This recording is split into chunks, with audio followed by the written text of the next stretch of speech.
Welcome. We want to thank everybody to our business meeting, Smart Money. And we believe that you need to be smart and get smarter about your finances. The word of God says to be fruitful and multiply. The word of God says, beloved, I wish above all things that thou mayest prosper and be in health, even as thy soul prospereth. So God wants you to prosper, even in your finances. So we thank you. We welcome you for coming out tonight. Tonight, you will hear voices from Fred Collins, William Malloy, Dinah Small, Sean Newberry, Sheila Dunhart, and Mr. Muhammad. So we thank you once again for coming out. We're going to start our service off tonight with Fred Collins, and he will be introducing to you information regarding solar. Then he will come back at a later time and speak on behalf of real estate. So let's welcome Mr. Fred Collins this evening with a hand clap. Put your hands together. Thank you, Mr. Fred. We appreciate your time. You're looking good today. I love that backdrop. And thank you. That's right. Thank you so much for coming on. And we're just happy and delighted to have you here to speak on behalf of solar and real estate. Thank you once again. It's now in your hands. You're welcome. And good evening, team. Good evening. How's everybody? Blessed. Thank you. Blessed. Great. Blessed. Good evening. Awesome. I love the way Pastor started this out because this is really about stewardship. And so though people have some misconceptions about solar, and maybe there's some bad news out there regarding solar, there's a lot of good news. And so really what I want you to keep in mind is my objective today is to give you a few tips. So if you don't already have solar, maybe you can pick up a couple of pointers that could maybe help you feel more comfortable moving forward with solar, or make better decisions on purchasing solar if you haven't already, or at least get it in the game with solar. You've probably all realized or recognized that solar is a very, very hot topic. And it doesn't appear to be going away anytime soon. And so there's some real big mandates out there right now that I think you want to maybe pay attention to. But at the end of the day, what I hope you get out of this are just a few tips that might help you, but also consider, the fact that you want to be the best steward over your finances as you possibly can. And unfortunately, with SCE being the utility and the monopoly in our area, for the most part, the rates continue to go up, and we just have really no control of what happens on that side. But once you decide to at least investigate solar, you now put yourself in the driver's seat. So we probably all recognize that solar is nothing new. We've dealt with utilities all of our lives. So I've got a question for you guys to kind of kick things off. What happens if you're sitting in your living room and you decide to open up your electric bill and your water bill at the same time? Well, if you're in California, you get shocked. Yes. That's the real truth, right? Right. Yes. I mean, Yes. these utility bills are out of control. So the way to put yourself in control is by considering putting solar on your rooftop. So I specialize in residential solar. I've been in the industry for about 7 years. I finally realized that my real estate clients were relying on me to be a resource for them. So I jumped in, I learned the game, and now I know the game fairly well, which actually sets me apart from most other professionals in knowing both pieces, both real estate and solar. But this is the solar piece of what I do. So we first started as a nation, we kind of started playing around with solar in the mid 1800s. And then it finally hit the shelves of Lowe's or Home Depot in 2001. So not too long ago, but now you can walk into the retail store and purchase your own panels and put them up if you're so gifted to do that. But if you're not, that's where we come into play because solar, again, is not something that's new. It's becoming more dynamic. by the minute. But at the end of the day, it's solar. So what I wanted to jump in and kind of start off my presentation with, and I noticed, Pastor, that I didn't have the ability to share my screen. I had a couple of visuals that I wanted to share. Is that okay? Yes. Okay.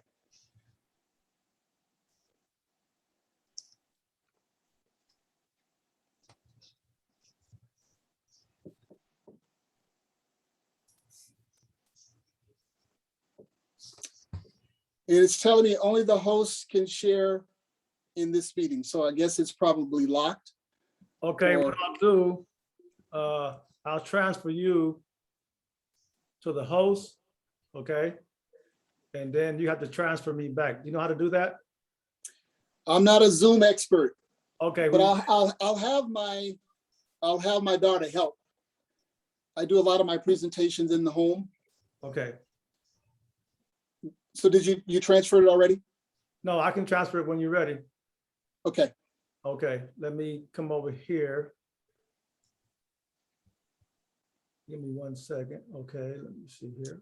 Because there's, No, it won't let me transfer because I'm recording.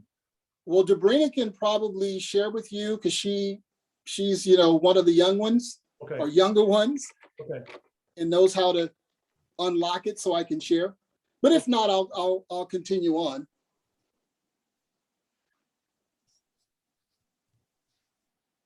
Yeah, if you go in your top right-hand corner, Yeah, right there where it says more. it's where it says more. Yeah, it should say security. No, it's not letting me get it. It's saying rename and edit profile pictures. All it's giving me for some reason. Let me see something over here. Okay, here we go. There we go. Let me see. Give me 1 second.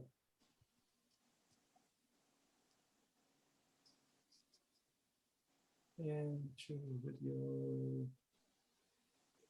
No, it's not letting me do it. I'm thinking because we're recording. It's fine. No, If it's Okay. not letting you do it, then you can just go without it. Okay, so no worries. But we all know how solar work. I had a visual just kind of shows you how the sun hits the roof, hits the panel, converts from DC to AC. But we probably get the basic concept of how it works. So I just wanted to simplify it. We go out and we put panels on homeowners' homes.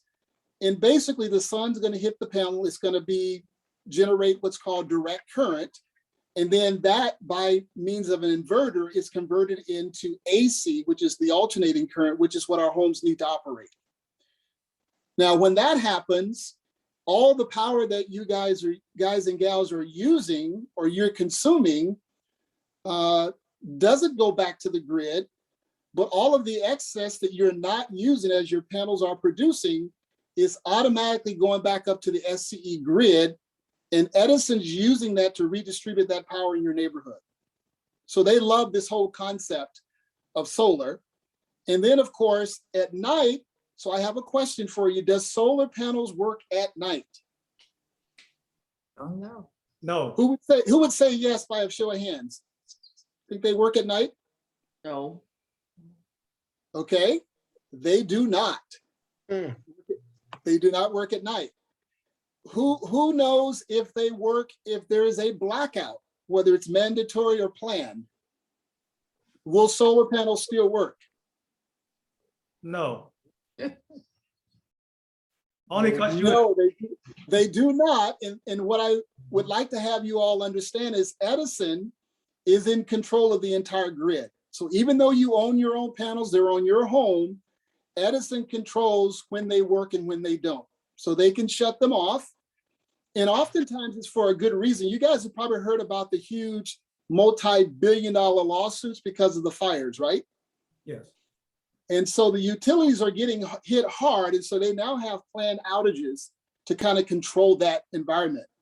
So when that happens and they have a planned outing or outage, your solar panels will not work.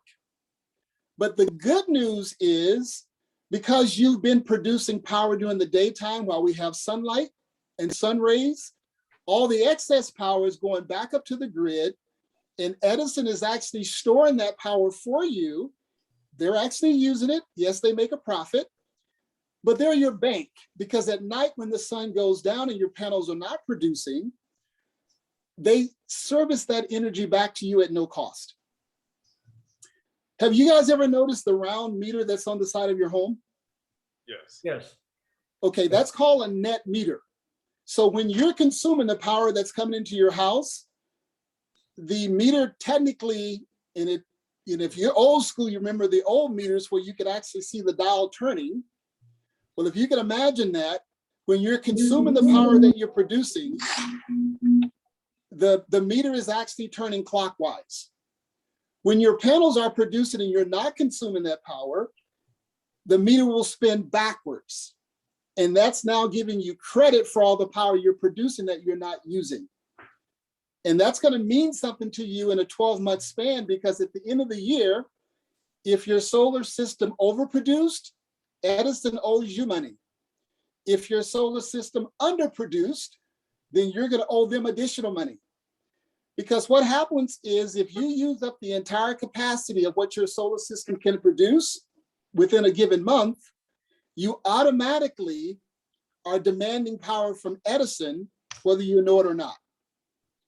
And so what you have to be careful about is Edison will only assess the difference once a year. So if you've ever heard of someone saying that, you know, I have solar, but I got this huge bill from Edison at the end of the year. Wow. How does that happen? Because Edison will allow you to go over your allowance, meaning you've exhausted your solar capacity, and now you're on the grid again buying power from Edison. So they're monitoring that, but they're not billing you that amount, or it's not payable. It's not due. Because some months you're going to be up, you overproduce, some months you're going to be under. So they're kind of doing this for a 12-month period, and then they decide at the end of the 12 months, do I owe you or do you owe me? And oftentimes, if you're not careful, you're going to owe Edison, and sometimes it can be in the tune of $1,200. And the reason that happens is you have a lot of solar companies out there that are giving you a solar system that's too small for your house. You ever notice, like, the new homes that are built ground up in the new developments? They all have about the same amount of panels. You ever notice that? Yes. And that's because it's mandated by the state that all new homes built starting in 2020, they all must have solar. So that's a law. It's a requirement. That's how big of a deal this is. And so at the end of the day, you know, you look at that, and who knows how many people are going to move into that 4-bedroom home. So who knows if the solar system is adequate for the number of people in the home. So if the solar system is too small or is inadequate, you're always going to have to go to Edison and buy power at the end of the month, and you're going to get a big bill at the end of the year. So what we do is we come out and we do a customized system for your home. We look at your last 12 months history. We also forecast. So if you're going to, you know, purchase an electric vehicle, or if you're planning on putting in a swim pool in the near future, we also want to pre-estimate that. Because if not, you're going to go over your capacity once again. So kind of the way the process starts is we come out to your home. We initially want to see your Edison bill. If you've noticed on that bill, you have a bar graph, and there's normally about 14 bars. Well, our engineering team can take a look at that and determine how much power does your home require over a 12-month period, plus any adjustments we have to make on either end. Then we go back and build a system customized to your home at capacity or even above capacity if you have the appetite for more juice, so to speak. So that way you're never having to go back to Edison for additional power. Thus, you don't get the huge, what they call true-up bill. So that's a huge advantage of having us do that, is because we're going to do a very customized approach when we come out and do the consultation. We give you 3 options really that you can choose for yourself. First of all, you can do just as you're doing with Edison. all you're doing is purchasing power from Edison. You don't own the equipment. You have no interest in owning their grid. So that's called a power purchase agreement. You may have heard the term PPA. That simply means I'm not interested in owning the panels. I don't want to lease the panels. I just want to buy my power cheaper. Well, what does cheaper mean?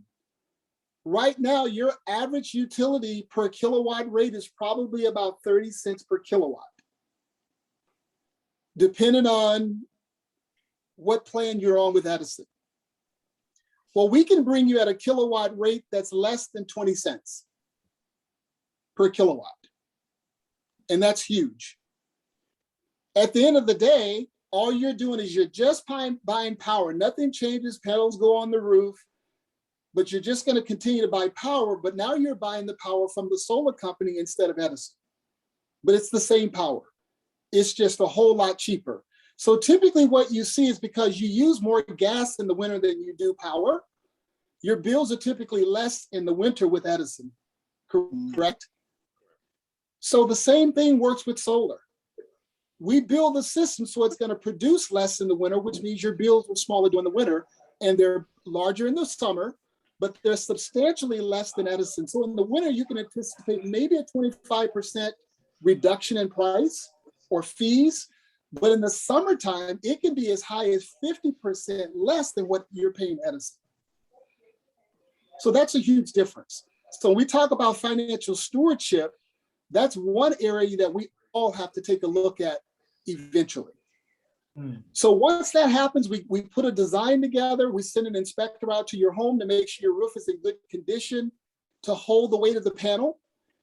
Each panel is about 3 by 5 is the size, and they weigh approximately 40 pounds. So you can imagine if you have 20 panels sitting on your roof, that's substantial weight. So we want to make sure that not only can your roof sustain that, but that we put them in an area where it doesn't cause damage to your roof. So all of those things are really, really important. So then we take that design and we send it to the city, and we have to wait to get a permit back, which is an installation or building permit, saying it's okay to install the system.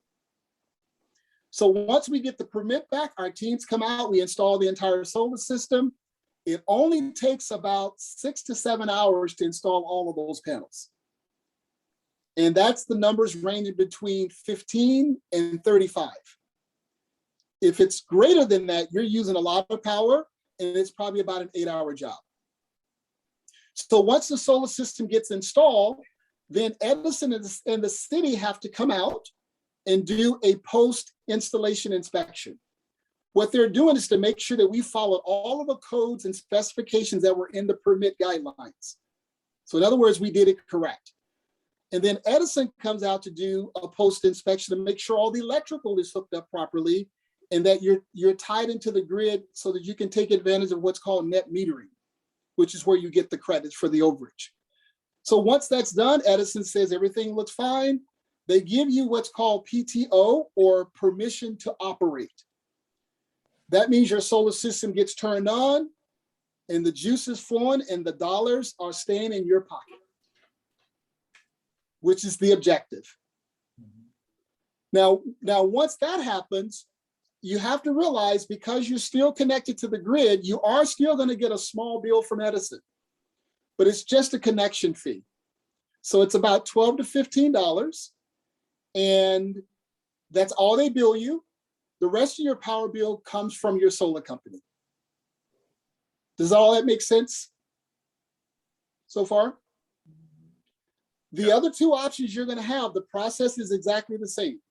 So you can lease your system also, but you're actually paying for the panels, or the leasing portion of the panels, and then you're paying for a utility rate on top of that. So leasing can be a bit more expensive than just buying the power, but that is an option that you have. And typically with the lease, you can get a flat payment for the month. So if you like predictable payments, that may be a good option. And so that payment might be, let's say, $80 a month, but it's going to be $80 a month for the entire year, versus the typical roller coaster we're used to when we pay for utility off of the grid. The last option you're going to have is to purchase your panels. Now, why is that good? Once you pay your panels off, you've just eliminated your utility bill altogether. So you're no longer paying the solar company a per kilowatt rate, nor are you paying Edison. You're producing your own power, you own the panels, and therefore your utility bill technically can go to zero. But you have to be careful about when you do that, because if you're going to sell the house or your home in the very near future, then that's a different conversation. Okay. But in all three scenarios, when you sell that property, all three of those scenarios will transfer to the new owner, no problem whatsoever. So if you're concerned about, how does that disrupt my ability to sell the property? It doesn't. We simply have to process all the paperwork throughout the process of escrow. At escrow close, the new homeowners sign onto the documents accepting the solar system, and you sign off, and you're done. So one of the things that I want to leave with you guys is we do something really special. I don't know if you ever do any sort of fundraising, or you have a nonprofit where you're trying to raise funds for missions or missions trips, or maybe your homeless ministry. But I do something that's pretty unique, is I take care of the people who take care of me. So you become what I call referral partners. And once the entity or the person actually installs solar on their home, you get an actual referral bonus, and they start at $500 per customer, and they go as high as $1,000 per customer, depending on how many of those you refer to me or our company within a calendar year. So that can be pretty substantial cash, whether you're using that to pay off your electric bill, or you're donating it to a ministry or to a cause. But at the end of the day, it's money that is being given to you for the partnership.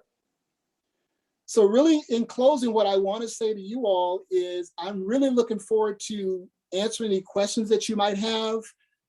We can actually do a Q&A if that's appropriate. If not, you can obviously call me offline, and I will give you my personal number. This is my business number. It's area code 909-549-4824. And on all of the consultations, just like on any transaction that I do, period, I am the person that will go out and see your referred client, whether it's your brother, sister, cousin, and we service all of Southern California. And I personally go out to take care of those referrals that you send to me. So I would love to earn your business if you don't have solar on your homes already. I'll be happy to answer any questions, but most importantly, I'm excited about being adopted into the family. Amen. So that concludes my presentation. Hopefully you got a couple of nuggets out of that, but I wanted to keep it short and brief. I did have a couple of visuals for you that might be helpful. I can still send those to you if you will send your email addresses to me, and you can do that obviously by text. So I'm opening up for Q&A if you have questions, if that's appropriate, Pastor. Don't know. Yes, that's appropriate. Can you repeat your phone number again? Yeah, so that's area code 909-549-4824. And if we have any questions, you can pose your questions at this time.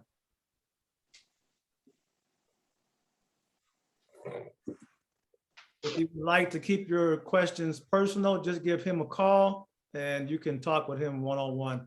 At this time, I didn't hear anybody that has any questions, so we will be moving in to our next topic, which is credit. We need good credit. Yes, we do. You need good credit to get things in 2021. This is not 1965. You need credit in 2021. I know Big Mama and Papa Bear didn't have credit. They weren't concerned about credit. They said cash only. But in 2021 and going forth, you will need credit. So I introduce to you Dr. Sheila and Remus Muhammad, and they will give us information and knowledge concerning credit and credit repair. We welcome you to the board. Thank you for taking your time. The Lord bless you and keep you. It's now in your hands, Sheila and Mr. Remus.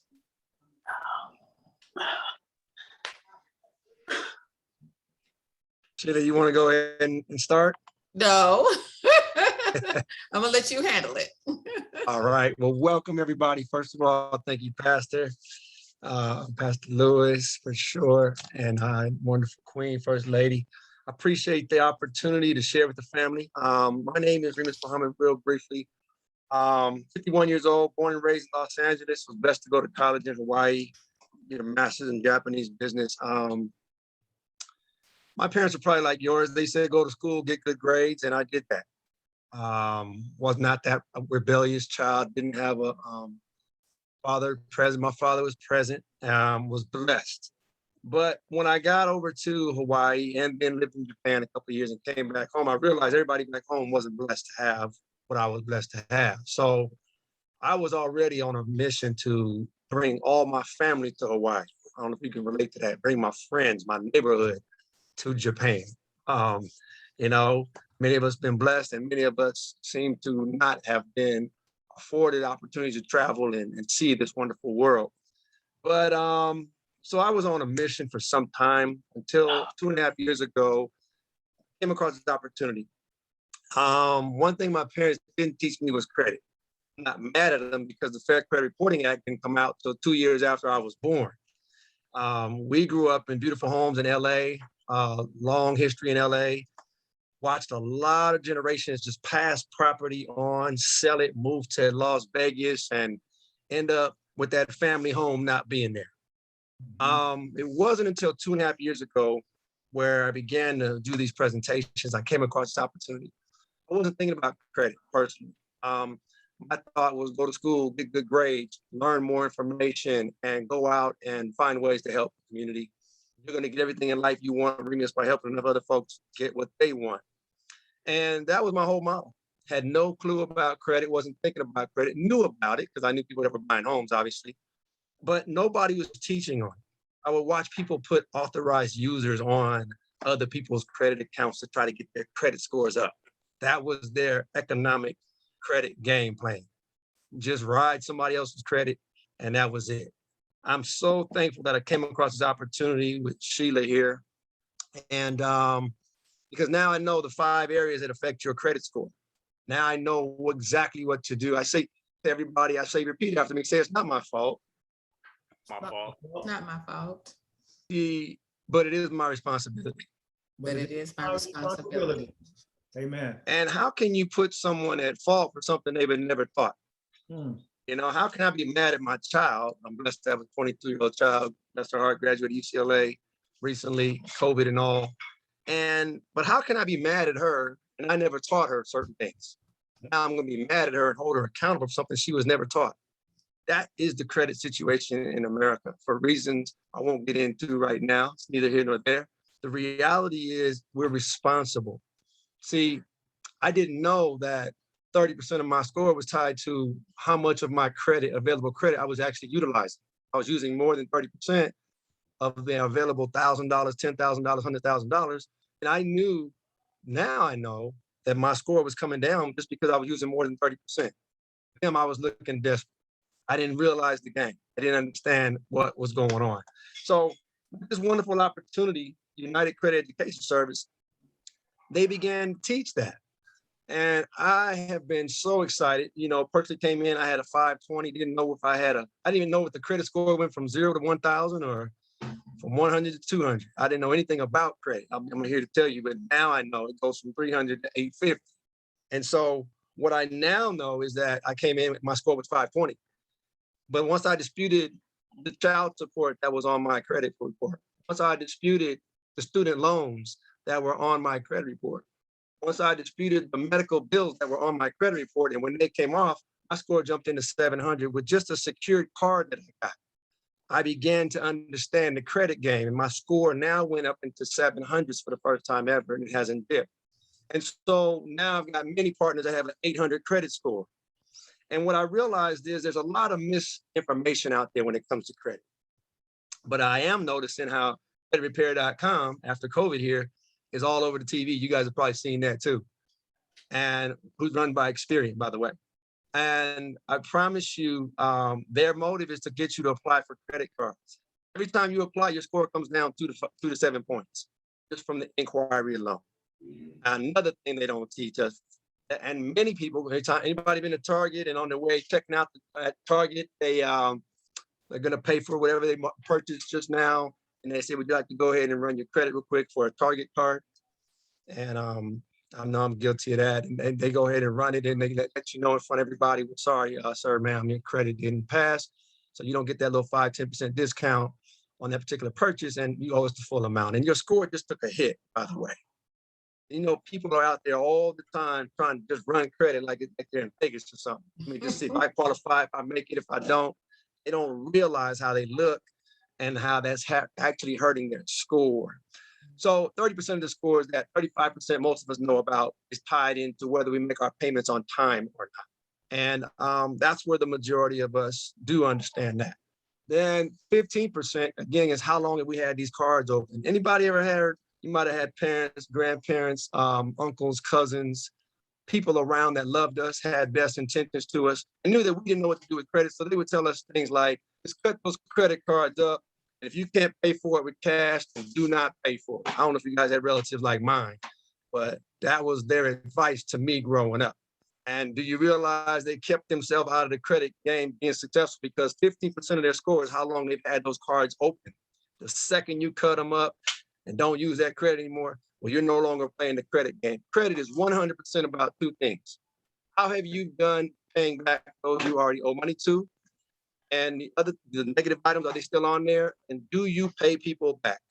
It's 100% that. Everything is tied to that. And also, do you have accounts open? Because we want to see that when you borrow money, you pay it back. But the beautiful part about it is moving forward, all that really counts is what happens over the next year, 2 years. What's already been messed up is spilt milk. That's already messed up. I don't care how much attention you put on it, it's not going to unspill that milk. It's done. So what you can do is get those negative items off of your credit report. And if anybody even hears the idea of do it yourself, I tell everybody you could go out here and say, you know what, Fred, I'm going to go ahead and put these panels on myself. I wouldn't recommend that. You know, I really would leave it in the hands of those that understand. My dad was that type that it needed to be done around the house. He was going to do it. I'll never forget when I was growing up, I said, Dad, I'm my senior. At a Saturday night, we're going to hang out with the boys. Here he wanted to change the brakes himself. I said, Dad, they will change the brakes down at the corner for $50. And they'll be done in probably 30 minutes and hands will be clean. No. It was his opportunity to show me you got to learn how to do all this stuff yourself. And boy, I'm so glad that the days are gone. I got to do everything myself. And to realize that you can just pay somebody that knows that particular area of law, is a specialist, and knows that particular area of life, you can benefit off of that. Because I'm going to tell you right now, that Fair Credit Reporting Act is more than a notion. Most people send a letter off themselves. And then when it doesn't go right after that first letter, and they say, well, these are your accounts, you are late. These are the accounts that you owe us money on, or that you owe to these creditors. Most people say, oh, well, I tried it, it didn't work. They don't write the second letter. They don't write the third letter. They don't write the fourth letter. They don't have a team that understands that it's your right to dispute all the negative, derogatory, erroneous, obsolete items that are on your credit report. I'm gonna tell you right now, TransUnion, Equifax, Experian are not judges. They don't know what contracts you signed with Best Buy or JCPenney or what those relationships were, and they don't know all the legality. And if you don't know exactly how to push back like our attorneys do, I promise you, you'll be going a long time, many years and decades, having all those negative items still sitting on your credit report. I told you my student loans don't exist on my credit report anymore. I'm gonna tell you something else about the student loans. You should know that May sold all those student loans to third-party organizations. And so the original contracts were not with whoever you now supposedly owe money to. That's very important. Even same thing with debt collectors. You don't have a relationship with debt collectors. Nobody does. They bought that debt from somebody else for pennies on the dollar. And now they're coming after you, harassing you, breaking the law 99 times out of 100, putting pressure on you for something you don't even owe them. You don't have a contract with them. If you start to talk to them and have a relationship and they scare you and you start paying them some money, well, now you're starting to have a relationship with them. I promise you, it goes a long way for you to understand that you don't have a relationship with third-party collection agencies. Never have. And that's a big, big thing in your corner. It comes time to say that I don't have a relationship with portfolio management. Please remove them from my credit report. Thank you. End of conversation. Sometimes saying less goes a lot further. But again, it goes back to knowing the law. That's a small piece of our membership. And I do want to just share with you that having the credit attorneys and having access to getting the will, I know someone's going to speak a little bit here about the living trust and the value of that, you know, your will and testament and your powers of attorneys. Having all of that in place under one price membership is a very beautiful thing to have all that done. My sister's so proud to brag to the family now that finally she's the one that got her will done. You know, Aretha Franklin never had her will done, so a lot of her money is still tied up in probate to this day. Prince, same thing. Absolutely crazy that nobody was in their corner as a manager over all the assets and money that they had. Many of us will never, maybe not see that kind of money, but they still got it tied up into probate because they didn't slow down and they didn't have this Zoom to tune into, and they didn't have Pastor and his wonderful wife. Accessible. A debt payoff tool we have, a financial lockbox tool. I mean, man, to know that you can have stuff. I don't know where my aunties and my cousins and all their paperwork are. I pray somebody knows if something happens to them, where is all of their vital financial information? Because I sure don't know. But to have access to a financial lockbox where the 401ks and the deeds and all of the information, the property, where these assets are, so that the family can then have them and they can be passed to the appropriate person is very, very big, very important. So I know we're here on this call, as many of us sharing these wonderful things that we just weren't taught. But I want to be respectful of other people's time, but I wanted you all to know that we have access to that. Sheila, if you could put your name, email, phone number, some kind of way where people can contact you, they can get more information about this wonderful membership that we have, your website, so they could see how simple and how easy and how beautiful this 18-year-old opportunity is that has put all this together so we can really begin to have what we need right here on earth as God is doing his thing. God is weeding out what he needs to, and none of us get out of here alive, but we definitely are here now, and we have an opportunity to pass on to everyone that we can what we need. And I will say this last thing on credit before I pass the microphone to Sheila or back to Pastor. $100,000 in cash versus $100,000 in credit. When I first came into this, I started to learn about this and I began to understand that principle. And it was a brother in the community who was doing a lot of real estate and talked a lot about gentrification, and he was a conscious brother. And he wanted to refute me in front of everybody. While his score was a strong 750 plus, he just wanted to refute what I had to say in front of everybody. I don't know if you guys have been around people like that. It seems like they get joy out of just refute whatever you have to say. But so he did. I kind of feel sorry for him because as I asked him a question in front of everybody, I said, let me ask you this. If you had $100,000 in cash and I had $100,000 in credit, and you spent your $10,000 on an investment and made some money with it, and I spent $10,000 of that credit on an investment and made some money with it. I said, well, how much money do you have at that point? He said, well, now I have access to 90,000 and I made some money. I said, okay, obviously that's good. I said, I want you to understand something. Because I did that and the way the banking system set up, now they're giving me access to $200,000 worth of purchasing power. Because of that, using that credit properly and investing it and getting it back and then paying back that, now they're saying, oh, how much more would you like, Mr. Muhammad? Because that is the way the credit game is set up in the time that we're living in. Cash and access to resources and even this PPP loan back in the day with COVID and stuff, you know, a lot of times it came down to what is your credit score? It still comes right back to that reality of grown folks conversation of everyday people coming at me now. I got to get my credit right. And it's because out in society, it is the thing across America that's the fairest thing in America is your credit score, because it doesn't care what zip code you live in, who your mama, who your daddy. If you do the right stuff by your credit, your score is going up. It has absolutely no emotion attached to it. It goes both ways. But once you learn what to do and you start doing that stuff, trust me when I tell you, not only for your personal life credit, but then the entities that you create, those entities can also have credit as well. And then those entities can stand on their own and access resources that we all need. And society's built to where it has to function off of everybody growing. And so they want you to win. If you might have noticed with COVID, they were lax and even rent moratoriums because they have to understand, look, if everybody gets hit, nobody wins, everybody just get their property back to the bank. So they have to work with you and they want to work with you. But again, it all comes back to understanding the rules to that game, because having access to resources in the time that we live is very crucial. And then from there, again, I'm glad to hear that we're starting to focus in on the living trust, last will and testament, and the powers of attorney. So many people, as I close, that I've watched because of hospitalizations, COVID, and so on and so forth, they had to go to bank with love. They had to go to, the hospitals with loved ones. And they didn't even have a physical, financial, legal voice. They didn't even have a voice to say, this auntie of mine is not going to go through this or go through that. I want this to happen. They couldn't say anything. They couldn't even get in sometimes. Not a pleasant situation. So we got love for our family. I appreciate you all. And I love and respect for everybody. I'm gonna pass it back to you, Pastor, or Sheila. But I thank you for your time, family. I look forward to working with everybody. Wonderful, wonderful information. Wonderful, wonderful. If we was in church, I'd say amen. Valuable information, valuable Yes, indeed. information. Sheila, and Sean, can you hear me, Sean? I can. Okay, I'm gonna do a little something. We're gonna switch up. I'm gonna have him on next, and then I'm gonna have you on, William, okay?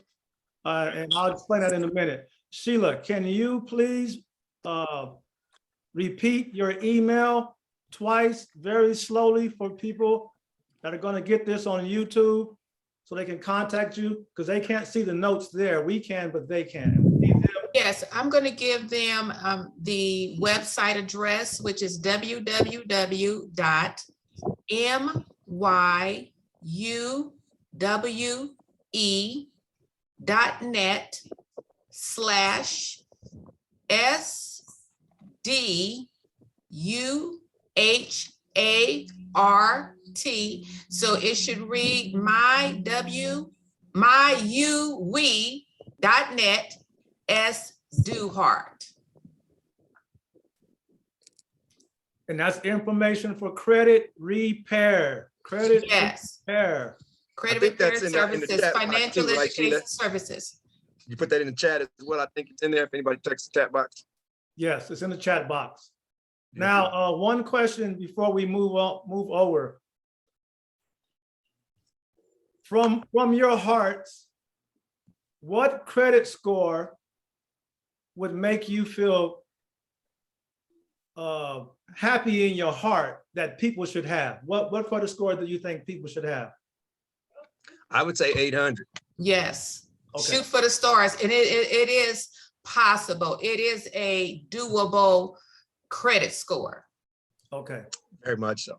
I would definitely say 800. You know, there was a time back in the day, I thought 720, 740, 760 was all you ever needed.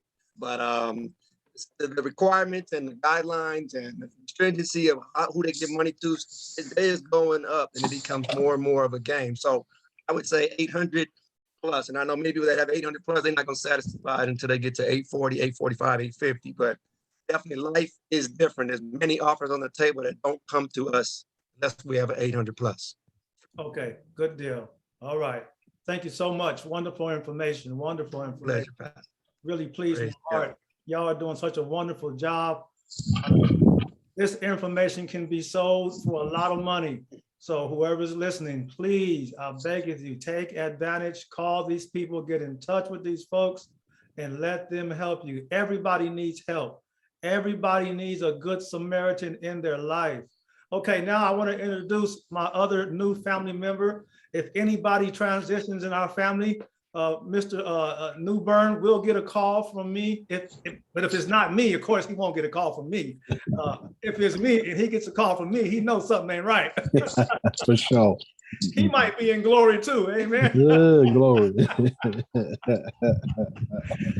I would introduce to you like I say, I adopt people into the family. Our new extended family members, Sean Newburn, anybody passes away or transitions or dies, he will get a call from somebody in our family to get us where we need to be. His customer service is outstanding. As you notice, this conversation has basically been about outstanding customer service. So everybody that has been speaking are outstanding when it comes to customer service. So Sean, I want to welcome you. Thank you for taking your time. Thank you, Pastor.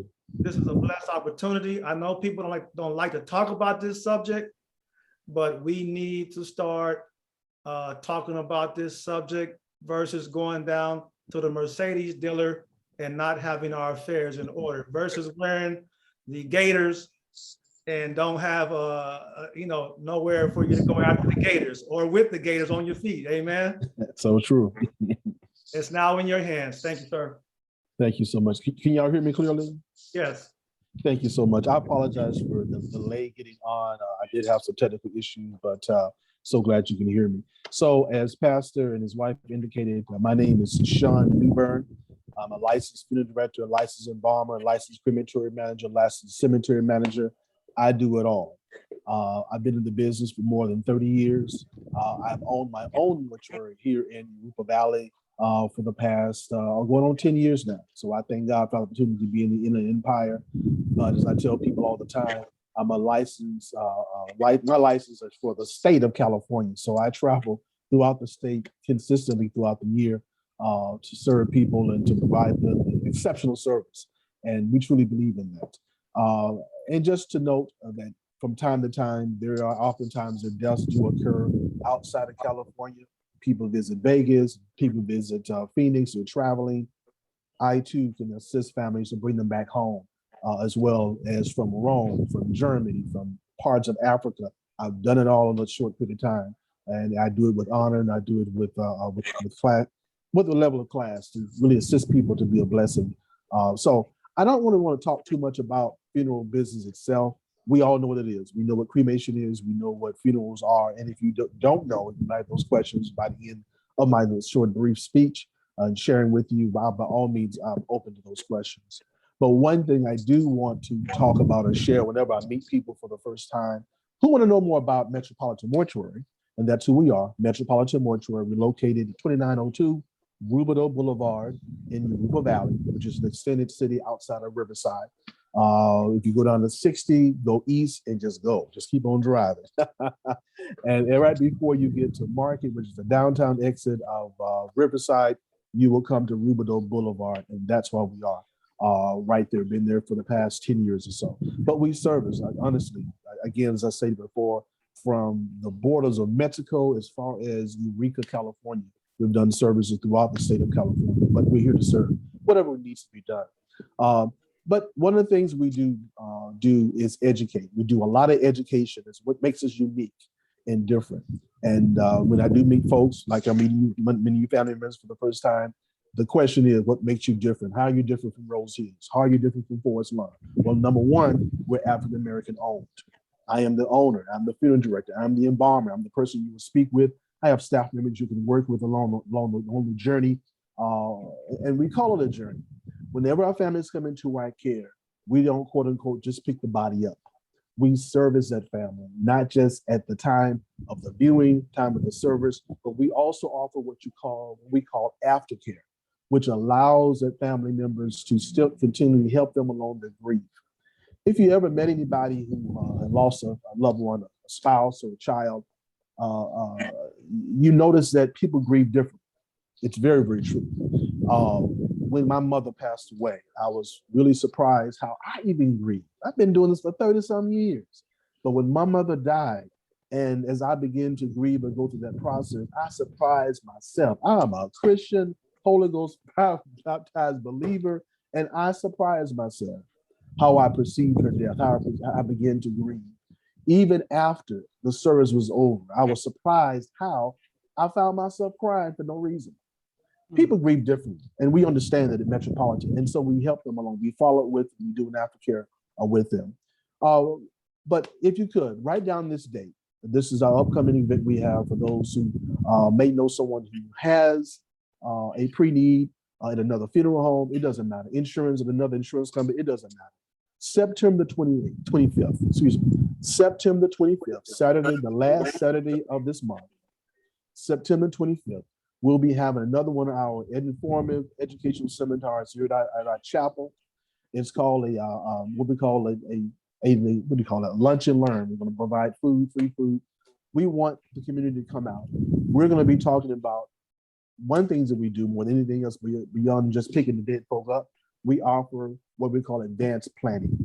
Advanced planning is what we call pre-arrangement, where you take out the time to simply pick out your casket, your flowers, whatever you're going to wear for that homegoing outfit, dress, etc. The type of service, type of program. That's called pre-arrangement. Pre-arrangement's been done for many, a long time. Sadly, what I've found out is with our African-American families is that some of those pre-arrangements they've made, sadly, many funeral homes can't honor them because they were like, I don't know, $1,000 when the average funeral today is creeping close to about $9,000. That's before you even get to Forest Lawn or Rose Hills for the burial. So it is important on September the 25th as we have these seminars to educate families to try to make some arrangements, try to simply put away the time, the effort to save, as our brother just spoke about in reference to credit and preparing documents, where the documents are in reference to the house, the mortgage, living will. People need to know exactly what your plans are. And I'm gonna tell you something, that unfortunately, when this pandemic came aboard, when it hit, there were quite a few folks in the church who were not prepared, had no idea what to do. And there was quite a few folks who would go into their savings to do a funeral, to do a burial. And there were others also left at the coroner's office. Good folks, I mean hardworking people, because they just did not have the plan. So on the 25th, we'll be spending more time in that an effort of talking about advanced planning, pre-arrangements for funerals, cremation. Also talk about funeral trust. We offer funeral trust to families as well. What is a funeral trust?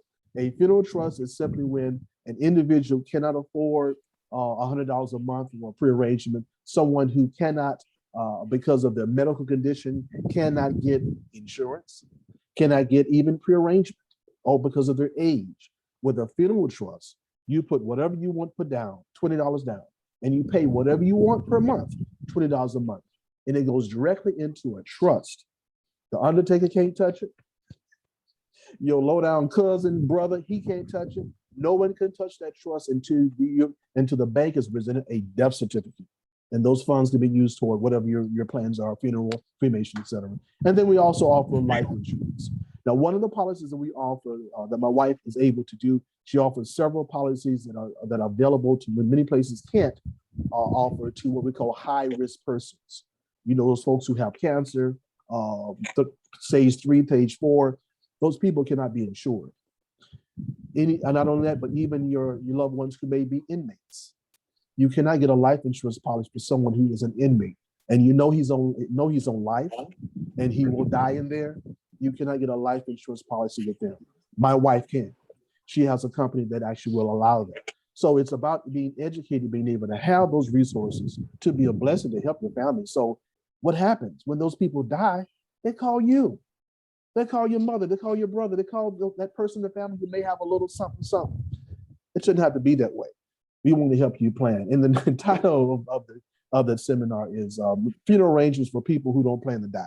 People laugh at that, but that's really what goes. But no one plans to die. No one wants to leave here. But we're here to help you. And what else also makes us unique, and I'm gonna wrap this up. Metropolitan Mortuary is unique in the fact that we actually do quite a bit of social impacting to our community. When COVID hit, we were having seminars on trying to teach people how to properly wash their hands, how to disinfect their house, the door, the car. People didn't know how to even put on gloves or take gloves off. You're laughing, but it's true. And we were trying to teach them how to do that to protect them. We didn't. I'm sorry, I'm in the business of taking care of the dead, but I can wait. I wanted people to be protected. I didn't want people to be lost, lives to be taken away from this horrible virus that are out there. I could wait for that. I don't have time for that. But also during the holiday season, we gave over 100 turkeys away to the community. for Thanksgiving and for Christmas. So we've been doing a lot for folks. So if you can mark your calendars and tell other people who may be interested, who need that information, September 25th here at Metropolitan Mortuary, starting at 10:30 a.m. For just about an hour or so. We'll be educating, sharing more insights. It's not a sales pitch. We're not trying to make any money off of it, but we're simply trying to feed the community, educate the community to make them better, to make them stronger. I just had a pastor, a young man that passed away, a pastor paid for his deacon's funeral just last Friday. The church didn't have to do all that, but they had to because, unfortunately, this man did not have any insurance, but he was a member of their church. He took care of their food ministry, and that pastor felt it was the right thing to do. But praise God, what a blessing. But every church can't do that for every member. Am I right about it? They can't. So we're here to help, whatever we can in that regard. And we don't want to talk about the church fans and all that good stuff, but we do a lot of personalization as well for families. Families coming back here. You may have seen some funerals you've gone to. You saw the memorial blankets. We do memorial blankets. We do memorial pillows. I'm in my casket room. I got a whole lot of stuff in here displayed, but we do also personalized blankets, plaques, pillows, the name, the picture photo pins. We do a lot of things. We go over and beyond, because again, we've also experienced a loss. We want to make sure that the loss that families are going through, we want to be able to leave a mark on them that cannot be erased. I don't mind tooting my own horn. I am a restorative artist. Hey, you bring it to me, I can put them back together. Oh God, yes. You ain't seen nothing till you funeralized by Metropolitan Mortuary. So we do it from our heart. Our staff is trained and to take care of all type of unusual situations. Got a double service coming up next week. Two brothers, passed away 2 days from each other. So comes with skill.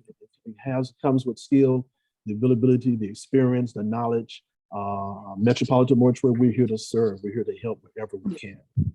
So at this point, as I wrap up and you make way for the next person, are there any questions that are out there in regards to funeral service, cremation, or the process, or even what has happened with the pandemic, how things occurred? I mean, I don't know if you knew, make the statement real quickly, but there were people that were not buried for 3, 4, and 5 months. Mainly the vaults were not there. They didn't have vaults. Some castles were not available. Cemeteries could not maintain and keep up.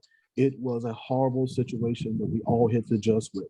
So we pray that we would not see this ever again. It was horrific. It really was.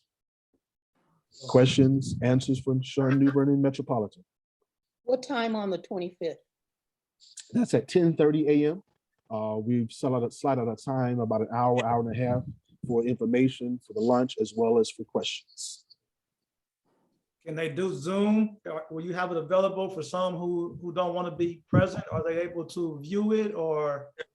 We're making plans to do that. We're looking for some interest in that, Pastor, and you just hit the target on the nail. So yes, we will make plans for the Zoom as well. Mm-hmm. Okay, and then you'll get information and I'll pass it out. That'd be great. I would do that. I'll get the flyer as well as the link for Zoom as well. Will do. Anybody else have a question?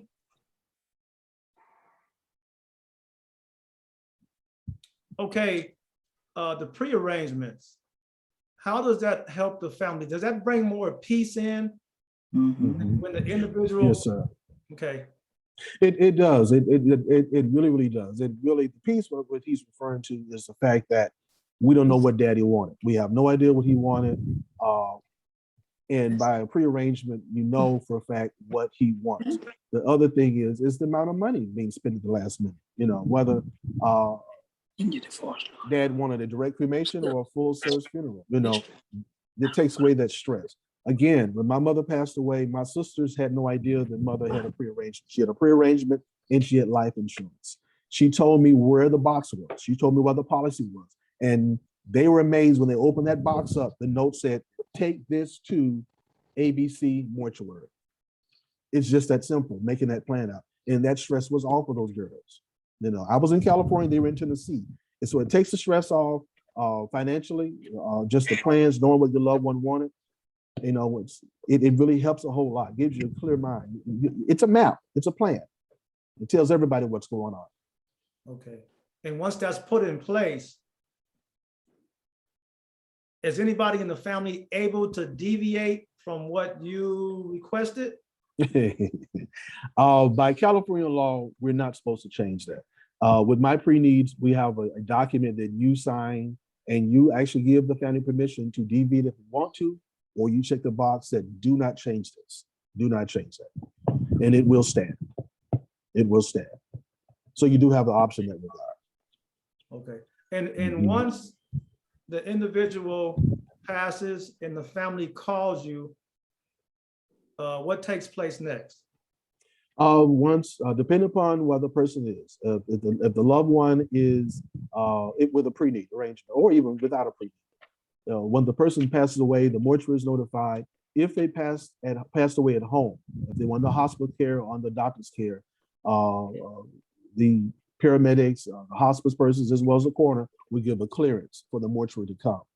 If for whatever reason there is no medical care, there's no hospice, I'm just someone just went to church and came home and passed away, then the coroner has to step in to investigate. And there could be phone calls to the doctor speaking to the family before the mortuary could step in. At the hospital, hospitals again will check with the family, ask them, do they have a mortuary assigned? Do they know where their loved one's going? And believe it or not, some folks have no idea. And at that point, they actually will make arrangements to put them in the cold refrigeration, or the family gets on the phone and starts making mad phone calls, which can be really unfortunate along those lines. Okay, and then the other aspect is when the family calls, at some point you come out to the family. Is that how that works? We give them an option of coming to their home and sitting with them, or the option of coming to the mortuary to make the arrangements.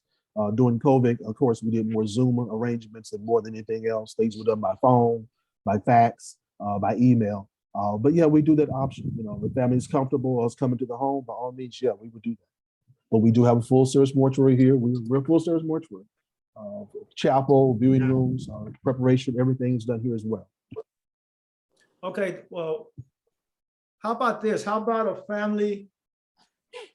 I know people panic when people pass, and you actually turn into also kind of a counselor as well. Yes, sir. So if they say, well, this is what we want a singer, we don't have a preacher, we don't have ushers, you know, we don't have anything. Can you help them in that area as well?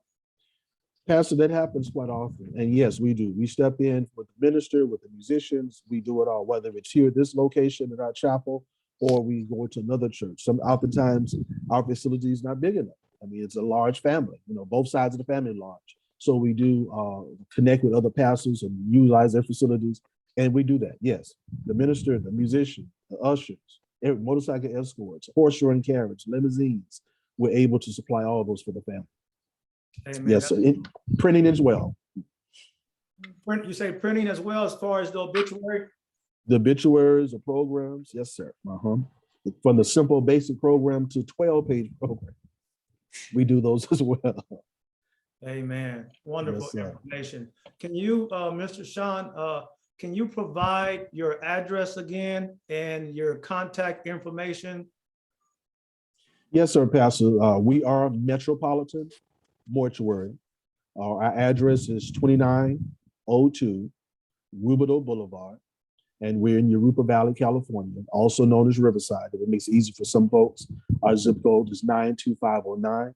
Our phone number is 951-683-5400. And we do really prefer RSVPs in reference to the upcoming event, September 25th. And by all means, if you'd like to go to our website is our name, which is www.metropolitanmortuary.com. Amen. If we don't have any more questions, I think that was wonderful. Uh-oh, we got a question. I have a question. In the advanced planning and pre-arrangement, do you also give information concerning cemetery plots? We do have a list. Our list right now consists primarily of the local cemeteries in our immediate area. But because we go to all the cemeteries in Southern California, we have some general information about those cemeteries. Cemeteries have a tendency, their policies change and pricing change, and it's really difficult in that regard to give accurate information on a cemetery and their costs. I apologize for that, but they change so much. It's unfortunate. When the COVID hit, they've had so many changes. We had no idea what they wanted or how much things were. But yes, if a family is looking for a cemetery that's closer to their home, by all means, you can give us an address and we can definitely recommend cemeteries in that regard. Yes, ma'am. Okay, thank you. Did I answer your question? Yes. Yes, ma'am. Okay, glad to. All right, on that note, we thank you, Mr. Sean, for taking your time this evening. Wonderful information. When you pass me the information for September the 25th, the last Saturday, I will definitely post and pass that out. All right, excellent. That people need this information before they transition. Yes, sir. May the Lord bless you, keep you, and strengthen you. Thank you, sir. in Thank this you, sir. time to keep. Same to keeping you. going. Either. Same Thank to you you so and your much. family, sir. Indeed. Thank you so much. Yes, sir. Wonderful job. I will now introduce to you Mr. William Malloy. He will speak on investments. Now, this is family. He was not adopted. This is family. So I was blessed to have my family member who is involved with investments to actually work with me and my wife. And we have generated a nice sum. I won't tell you too much how much we generated because that's none of your business, because you ain't gonna tell me how much you got in your bank account. So we have generated a nice sum of income, and we made an investment the week that COVID hit. We made our investment right at that time. And let me tell you, it's turned out well. So I'm going to be back in touch with him to make some more investments. I think it's also wise to invest your money in different areas, more than just one. And also to keep some of that money in your pocket. So at this time, I will welcome Mr. William Malloy. He will speak on investments, and he will leave his contact information, whichever he chooses to leave. I will not turn you over to untrustworthy people. Did you hear what Mr. Sean said? Mr. Sean, are you still there? He might have left because he's a busy man. He has to tend to dead people, so he has to keep moving. He made a word phrase of journey. We are on a journey. Remember, the Good Samaritan was what? On a journey. That's why he stopped. He was on a journey. So we want to deal with folks who are on a journey, not just passing by and looking and then crossing the street and leaving us dead in the middle of the street. So everybody on this program, on this service, is interested in you becoming the best you that you can be while you're here. So I introduce to you William Malloy, who will speak to you on investments and mutual funds and his specialty. Thank you, Will, for coming on. Love you, cousin, like always. Thank you for giving me the opportunity to be here with you. Thank you, God, for allowing me to be in a position to distribute this information that you chose me to deliver today and apply myself as far as what I can do with the information that I've gathered through my journey in life. And in the aspect of finances, how important it is to learn, first off, when you're working for money, like most of us do, whether we're business owners or employees, we know we work hard for our money. But we get to a point in life where we realize that money can work also. Now that came to me later in life. I came from a middle-class family, nothing special. My parents worked hard. They were in the medical field. Like I heard earlier, like most of us have probably heard, go to school, get a good education so you can get a good job. I came from that type of background. And I did that. I went to school, got my degree, and I went into the career path of engineering, got into that field for 10 years and tried to do what I could and what I thought I was doing with my money. And I got to a point where I met someone who sat down with me and asked me a few questions. The questions that he asked me was along the line of finance. It was just simple personal questions. One of the things that I found out was interest. What I knew about interest turned out to be nothing at all. I knew I had a bank account. I knew I had a checking account. He asked the second question. With your bank account, what rate of return is your bank giving you? And I did not have an answer. So if I could pause here to state that there is an important key factor when it comes to finance, and I saw it in Sheila's background, and we haven't touched on it yet, but I want everyone out there to know the term financial literacy. That's just your basic understanding of finance. And that's very important. See, I don't want to get to the investments yet because investments can be way advanced. And I know there's an opportunity to speak to everyone out there that's not so savvy on investments. One of the key things that it comes to personal finance is to, before you become an investor or even thinking about becoming an investor, consider positioning yourself by taking control of your own finances. The key is today, if I were to ask you, are you in control of your finances? What would that answer be? If you could say yes confidently, you're in a great position. But I also realize there are many people out there tonight that are struggling to get ahead financially. They're working hard, they work month by month, and at the end of the month, there's nothing left over. So some of the key things that we could do first off is improve our financial literacy. Seek someone, a professional, such as what we are discussing today, and I'm sure that there are professionals here today that you could use as a resource and as a channel to get that bit of information. One of the important things that I've found when it came to, as I stated, interest was, in my scenario, when I looked at my savings account balance, on the statement, it showed the rate of return, which at the time was less than 1%. Now, in my family, no one officially showed me or told me how to manage my finances. And I believe I'm not the only one. I believe there are millions of families out there that are very limited on the type of financial information that they get. So they look to their friends or their next family member that really doesn't know as much. They might know a little bit more, but what I found is there are key principles and concepts that were very important at the time that I was asked those questions. One of them, when it came to interest, was I aware of the rule of 72? Now, the rule of 72 states if you divide your interest rate into 72. So in my case, I divided 1 into 72, and it gave me, what would that answer be? 1 into 72, 72. That 72 represents the number of years it would take for the money that I had in the bank to double. So when I calculated it, you gotta be kidding.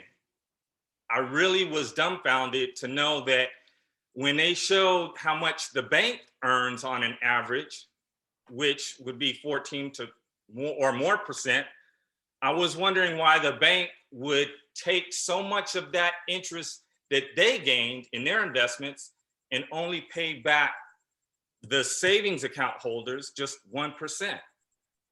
So at that point, I realized that there must be something better out there. So that's how my fascination and passion with finance sparked. Along the way, I found out that the banks offer, above a savings account, their next consumer investment that they offer is a CD. Now, the CD stands for certificate of deposit, where you open an account, you place your money in there, and you're supposed to get a better interest rate. Now, sometimes that interest rate could be 1%, 3%, maybe more, based upon the amount of time you leave that account open. So I said, okay, that's better. but I didn't make the hasty decision to say, okay. So I did research and I found out there are other options out there when it comes to investments. Some of them are called mutual funds. We'll touch on that a little bit later.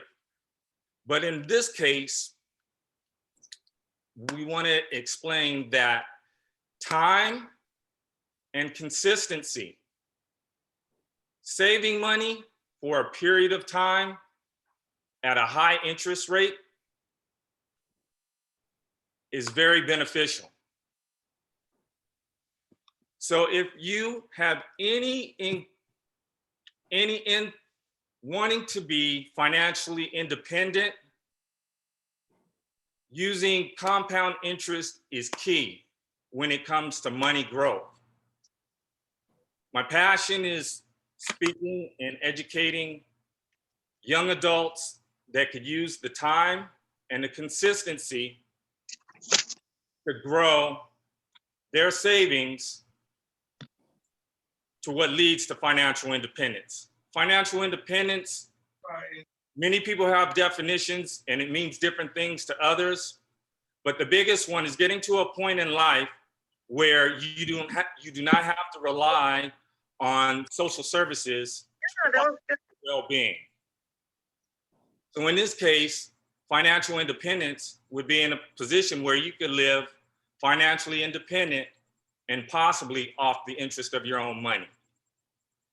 So that was my path to lead to what I've used that has been valuable, and I share it with others to where we could sit down one-on-one, come up with a game plan. It's a snapshot of where they are financially, where they want to be, and help assist them to achieve their short-term goals, their mid-range goals, and their long-term goals. Now, Pastor Lewis mentioned mutual funds. Mutual funds, when people hear mutual funds, they are not familiar with the term. They know it's an investment, but a mutual fund is a pool of investors that get together and invest their money in a diversification of stock companies. So when you think of investments, you think of stocks or individual stocks such as Apple, Microsoft. A lot of those stocks, they're very expensive to purchase shares of. So many people up front are hesitant. They're not in a position financially, and they really can't afford to purchase stocks directly.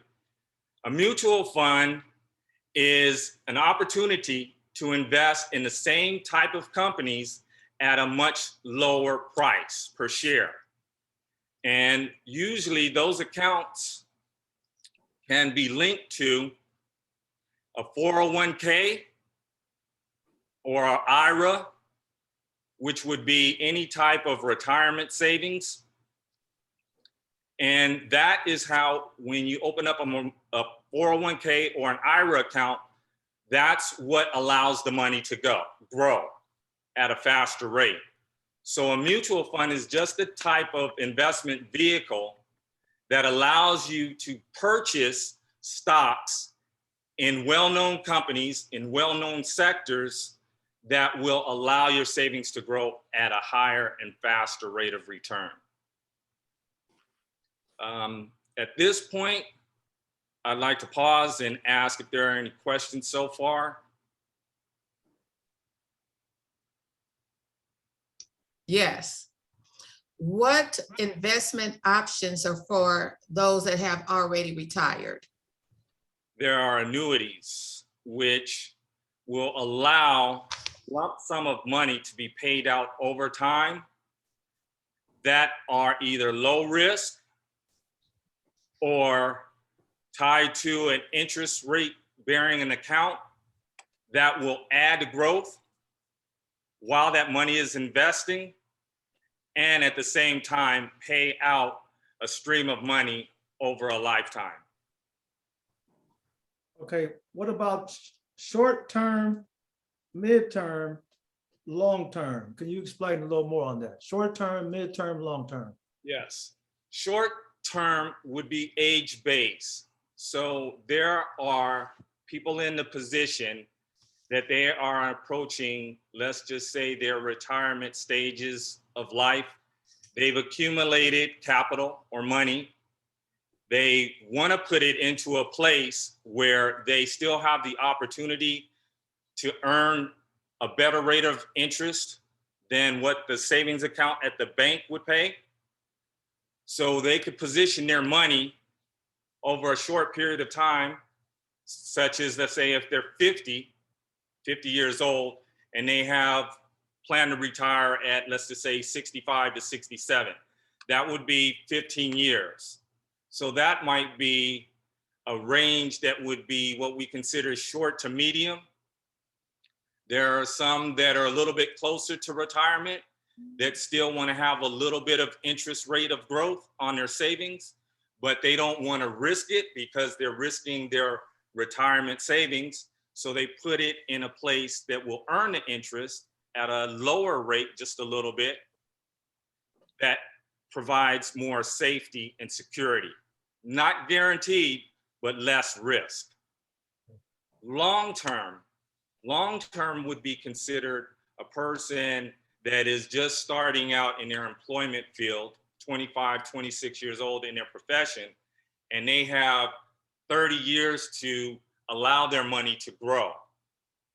Time and high interest rate causes money to grow faster. So the long term would be age-based. The younger the person, the longer the term. The more mature person that is counting on that money at their retirement would be a much shorter term. Yes. So age makes a difference. So we as a people need to start investing in our children and grandchildren at a young age, hoping that they will use the investment wisely. But it's better that it'll be there for them, correct? Is that Correct. Yes. okay? I heard a person say that his grandmother and mother invested in stocks for him as a child. Okay. And he said he made the mistake as when he got older and they told him about the investment, he pulled it out. And he said he made a mistake, he should have left it in there. So I'm prompted once again, and I'm moved to invest in my children and my grandchildren now while they're young, to get them going, get them ahead of the game. Yes, and that is very, very wise. Okay, that's my question. Okay, Yes, 100%. okay. Now the CDs for the bank, because remember, we were like taught, oh, go invest in CDs. You need to invest in, you need to get a CD. But explain the CD one more time. The CD is an account that the bank allows you to place money in an account for a period of time or a term. That term could vary from 1 to 5 years. The longer the money is in there, the higher the interest rate the bank will offer you for that. Okay. But usually that bank rate is a lot lower than other alternatives. Now, what the bank does is the bank uses your money, our money, to invest in the global economy.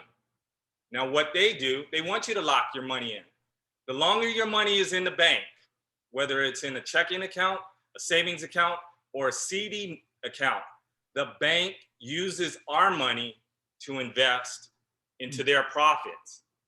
So their rate of return is very high, but they know that you're only settling, the consumers are only settling for just a portion of it. And it's only because we don't know anything else in most cases.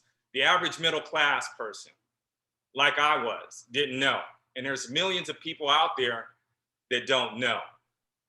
So that's part of my passion, is to provide as much of that information as I can to those out there that are unaware of it. So we think And I thank you for bringing that up because that just touched me right there. I feel a little funny there. So we think that our money is just sitting in the bank. That's what I think. That's what I thought. So most people think that their money is just sitting in the bank, when in all actuality, that money is being invested, Correct. even if it's checking or savings. Correct. That's too bad. So we think they're just housing our money, and they're saying, no, we're not just housing. We're using our money.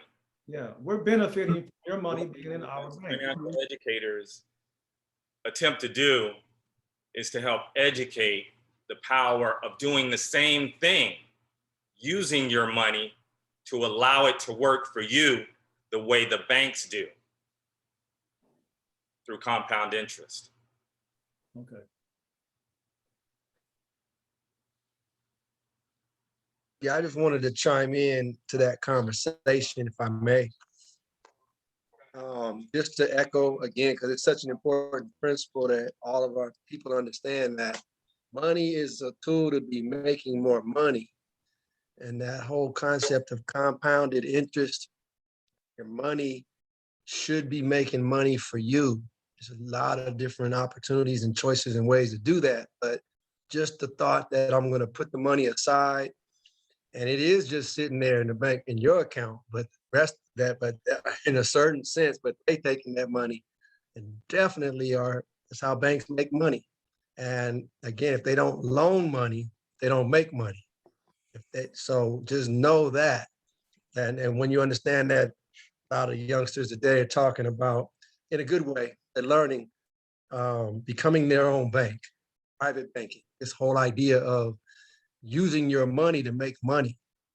And that really the youngsters that are sharp, the young brothers and sisters out here that I come across, they're very knowledgeable and they're very understanding about making that money make money. And so I'm really grateful that seem that they're not as stuck on, a lot of times they don't know as well, but they're not as stuck on the old kind of training and a mindset. We used to just think in terms of, work a job 40 years, retire, and then how long we're gonna be able to live off whatever we saved up. But it is good to have these principles that can be working early in life, putting that money aside, doing different things, especially understanding the compounding elements. We have a beautiful example in our book, Sheila and I, we have out there that talks a lot about money management certification program. A money management certification program to managing money is actual principles that I love what William is teaching and what he's about, because and what we're hearing, because if you're not taught, you're just not going to know these things. Not going to automatically jump in your head. But once you understand it, you always have it, and then you can work it. And there's some beautiful, beautiful realities that when you put the whole package together and making sure that you preparing for down the road and for the inevitable and so many things, it definitely makes life a lot different. I just wanted to share it. So I appreciate you. Yes. Right. Beautiful, beautiful. That concludes my portion, Pastor Terrell, Cheryl. All right. Thank you, Thank Will. you. That was awesome. Did you give your contact information, please? Yes, I could be reached at WB, as in Victor, Malloy, MOLLOY @gmail.com.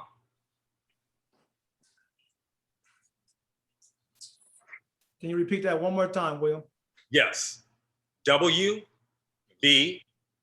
Malloy, MOLLOY @gmail.com. Okay. And that's WV like Victor or B? Yes, correct, as Victor. Okay, so one more time, let's spell that out for him. All right, W, Victor, M as in Mary, O as in Oscar, L as in Larry, L as in Larry, O as in Oscar, Y as in yellow, @gmail.com. Wonderful, wonderful. We thank you, Will, for your presentation. That was valuable information. Thank you. Wow, all I can say is wow. It's just so much we don't know. And if you don't know, you don't grow. So all I can say is wow. I'm breathtaking. Wow. Okay, it almost makes you want to cry because you just don't know. And we're not sitting down having these conversations. Even when we were young, we just get a job, go to school and play football, baseball, and make it. So, wow, lack of knowledge. My people perish for lack of knowledge. I will now reintroduce to you on the other side of the coin. This is a man of many statures. He can move in the direction or angle that he needs to improve his income and better our lives. So I will reintroduce to you again, Mr. Fred Collins, and he will this time speak on property real estate. Property real estate. I do believe it's better to buy than rent. Some folks get mad at me. That doesn't matter. I'm going to say the same thing. It's better to buy, better to own than rent. Took me a while to get that. My mother was on my neck. Buy, son. Why are you stuck at renting? I was scared. So thank God for people, good Samaritans, who pushed me to get out there and buy some property. Me and my wife bought property at the right time for the right price. So everything is falling in place. So now I will reintroduce to you on the flip side, the real estate side, Mr. Fred Collins. Welcome back, Fred. Thank you for coming on again and moving on your other side of one of your specialties. I'm so glad that God has brought you into our family life, because you can not only put solar on the house, but you can help them get the house to put the solar on top of. So, That's right. thank you. Thank you. That's right. Again, thank you so much, Pastor and First Lady, and to my fellow colleagues. You know, it's an honor for me to be able to share some of this information with you. I didn't have a chance, or I didn't think about it initially, but I want you to know a little bit about me. I'm originally from Little Rock, Arkansas. In fact, most of my family is still there. And I have two beautiful daughters. They're 17 and 20.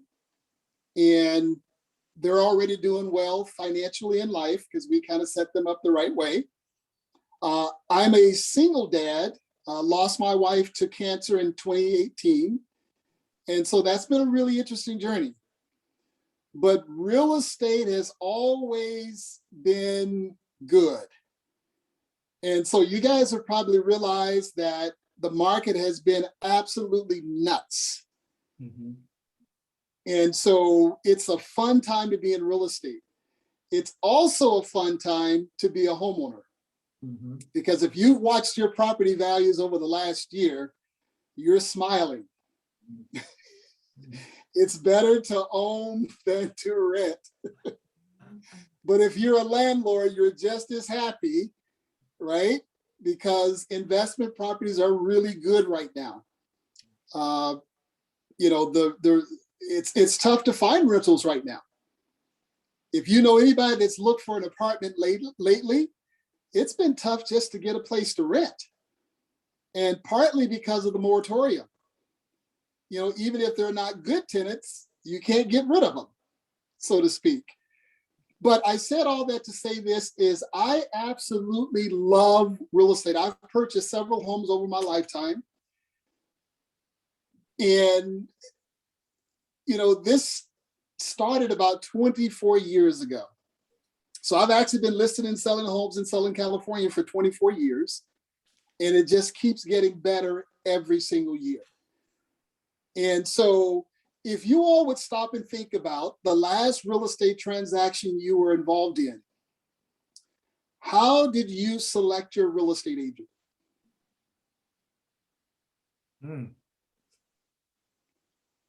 I just want you to ponder that thought for a second. Because the reason people love doing business with me is because it's an experience. It's a customer journey. It's a customer experience that they enjoy. If you've ever been involved in a horrible real estate transaction, it's not fun. And so part of my forte is, first of all, my love for the business and my fear and admiration,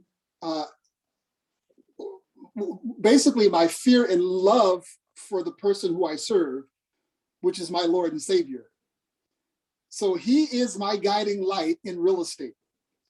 And so in saying that, there are so many I's that need to be dotted, so many T's that have to be crossed, or things can come back and bite you. Or you can invest in a property that is not a good investment. And so one of the things that people get from me is they get an education. You know, we don't purchase homes unless we just like purchasing homes for investment purposes. But the average person may purchase 3 to 5 homes in their lifetime. And it's kind of hard for you to become the expert when you only do it 4 or 5 times in your entire lifespan. And so knowing how to select the real estate agent is critical. And integrity is the key. You know, there's a list that comes out every quarter from the Board of Realtors. And you would be amazed how many licenses that are suspended and revoked per quarter. The list is long. And that is because not everybody understands real estate the way that I do. Not everybody has the customer's best interest at heart, believe it or not. The interest that they have at heart is the commission at the end of the transaction. And that's what they typically, not all, but some are working towards. And so when you take your eyes off of your boss, and in this case, my client is the boss. And if you're a sports enthusiast, what do they tell you in sports? Keep your eye on the ball. And it is so critical because real estate transactions move so quickly. There are so many moving parts. If you do not keep your eyes on the ball and you're not that expert, things can go in the wrong direction pretty quickly. And so I have in 24 years an absolute impeccable record. No allegations, never been to court, never been sued. Happy customers. And the reason I believe that's possible is because I genuinely care about the principles in the transaction, both the one I'm representing, where I have a fiduciary responsibility to, but also the other party that's in the transaction. And my whole objective from day one, when we get into negotiations, is to see that transaction through to make sure it closes and all parties are happy. But how do you do that? Let's look at it from a listing standpoint. If you're going to sell a home, there are 2 very important documents that you have to complete very thoroughly and truthfully, or they could be very, very legally binding, but not in the right way. One is called a transfer disclosure statement, and that's a laundry list of questions you have to answer as a homeowner. Don't know if any of you have ever remembered that label on that document, but it's called a transfer disclosure statement. That document is supposed to be filled out before the listing before you even put your home on the market. Do you know a lot of agents don't complete that form until they've already got you to sign the paperwork for the listing? Why is that dangerous for you? Number one, you don't know likely what your property profile looks like when it comes to title. Let's say if you've had work done on your property and you disputed with someone, or maybe you didn't, but they decided that you owed them something that you agreed upon, work was completed or not, and they file a lien against that property. There's no way you would know that there is a lien on that property unless you pull the title records. So it's critical that that listing agent identifies what that property has to offer or what the potential pitfalls might be in trying to sell that property.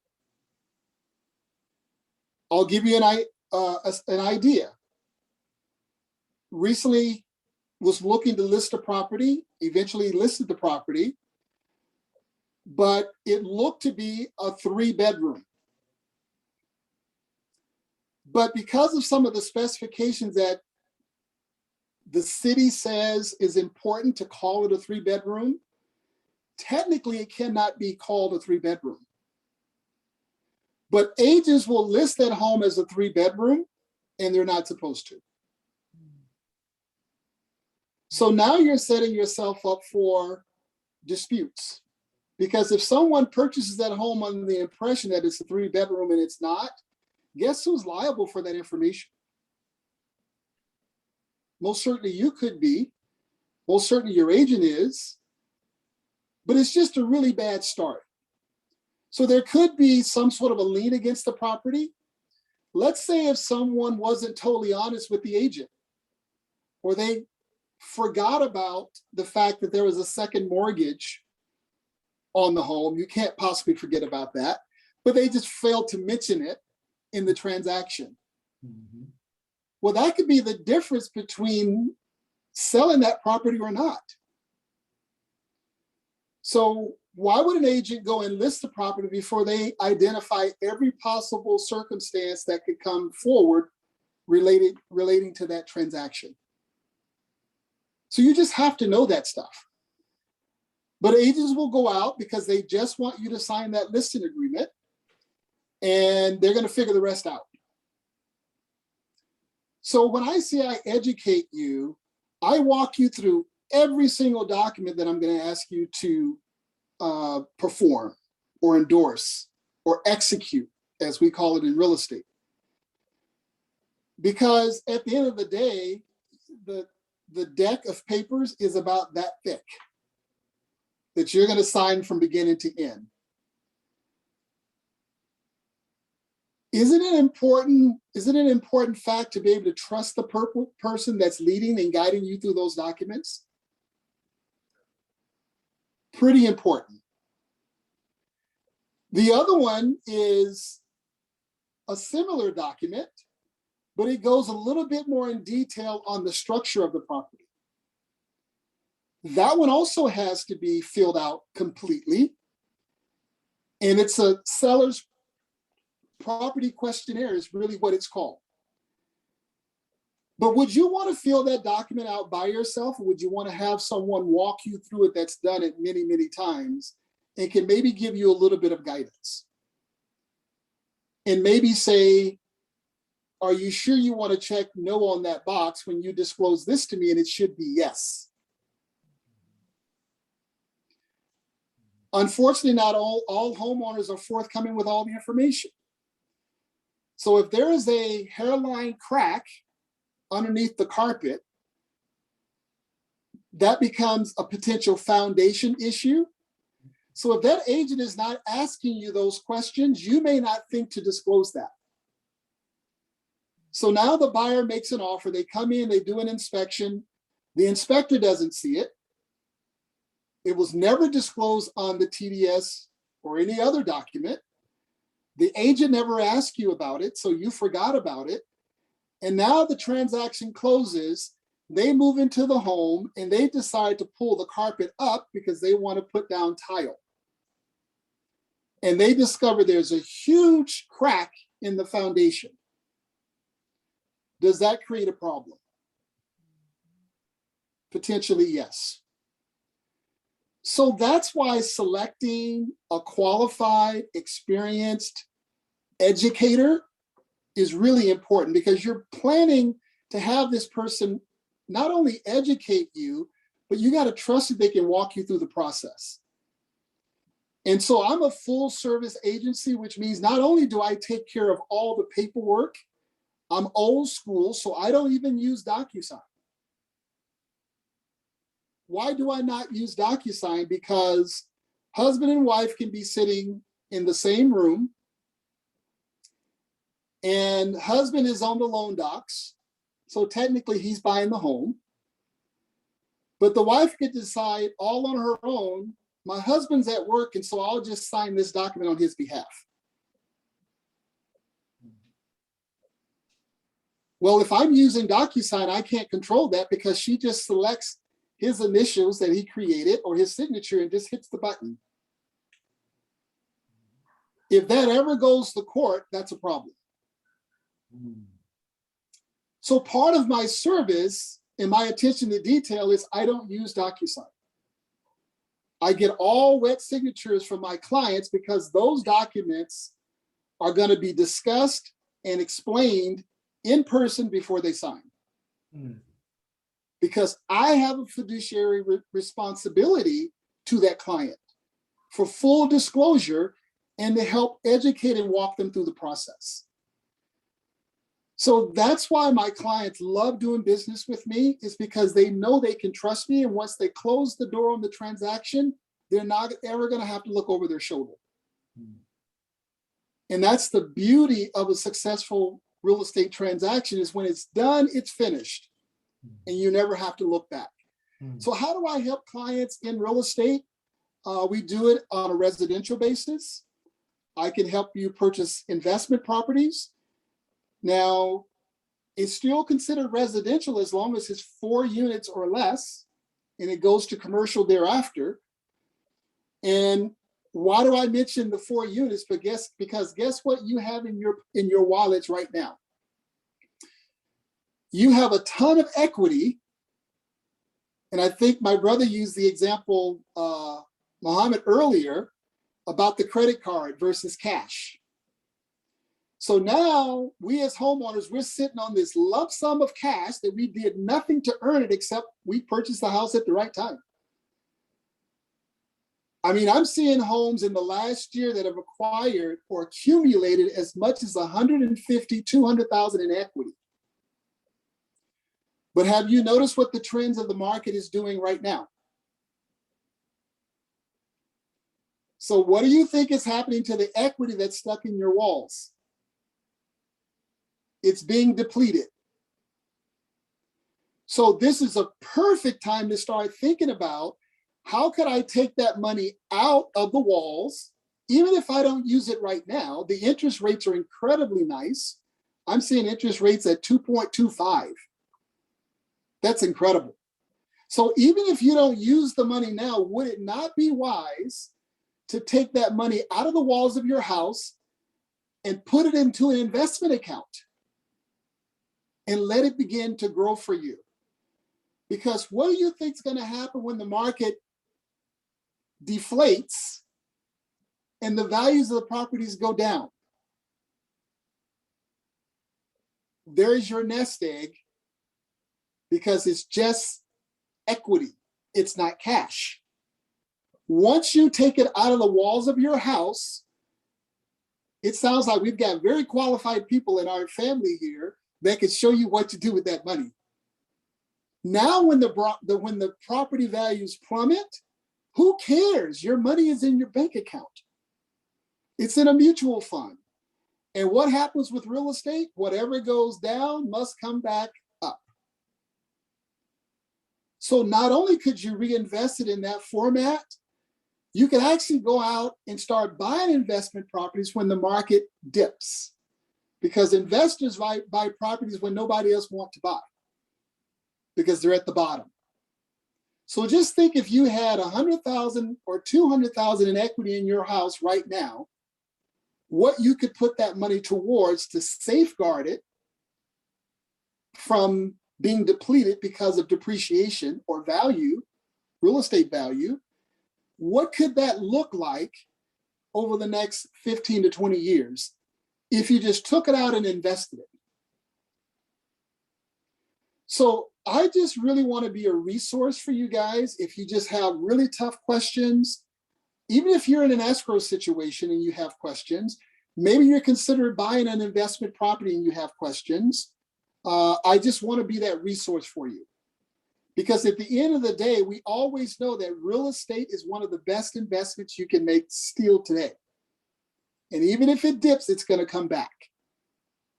So the other thing I want to point out is if you have investment properties out there, I can show you how to turn those into Airbnbs. Why would that be a good idea? You think about what you get on a monthly basis if you have a renter. Think about converting that to an Airbnb and being able to charge $100, $150 a night times 31 days. Is that better than having a renter in that property that may or may not pay the rent? Absolutely. So if you want some helpful hints on that, I can share ideas regarding that. And then the last thing I want to let you guys know, there's a huge market for wholesale properties out there. So I also do something that's called wholesaling. I will approach homeowners that are in trouble, negotiate a really, really good price on their property, and then I'm looking to turn it over to an investment such as my family. So that house or that home could have as much as 150,000, 250, $500,000 in equity, depending on where that home is. That you could basically take it and put it right back on the market with a little TLC, or you can do what's called fix and flip. And I can help you with that as well. So I can help you purchase the fix and flip, and when it's all ready to be flipped, I can flip it for you and get it sold pretty quickly. So there's just a myriad of ways that we can all work together if we just exchange ideas and thoughts and, you know, have each other's best interests at heart. So rather than picking out that flyer from your mailbox and deciding to sell your home with the person you don't even know, they're just really good at marketing. So, you know, rather than taking the suggestion of someone else you don't really know because someone sold their home, you now have a resource, a veteran that's been in the business for 24 years that would do anything I need to do for you at no charge up front, that's willing to earn your business and treat you like the boss that you are. And so I'm taking my instructions from you, and in return, I'm giving you the absolute best service and the best experience you'll ever have in the real estate field. So hopefully a little bit of that makes sense. Hopefully all of it makes sense. But again, I just want to be a good resource for you. If you're trying to find a property, I can help you find one anywhere in Southern California. If you're looking to sell your property, I'll walk you through the entire process and I will educate you beforehand. Because one of the things that doesn't happen is what happens when we get an offer and we have to act quickly. Wouldn't it be nice to already have a strategy before the offer comes in? So I set up strategy so we can move quickly if you're looking to purchase a home, because time is of the essence when you're looking to purchase. So at the end of the day, again, you guys probably recognize the logo. RE/MAX is an international brand. We've got a lot of good credibility in the marketplace. And I would just like to be that resource that you can trust and count on when you're thinking about a real estate transaction. So with that, I'd like to open it up and see if anybody has any any questions or comments or thoughts. I do. Go ahead, Dr. Baxter. Can you quick deed a reverse mortgage? Well, there are some tricky pieces to that. So if I can table that one, because I'm not a CPA and I'm not a lawyer. That's a tricky little piece to that.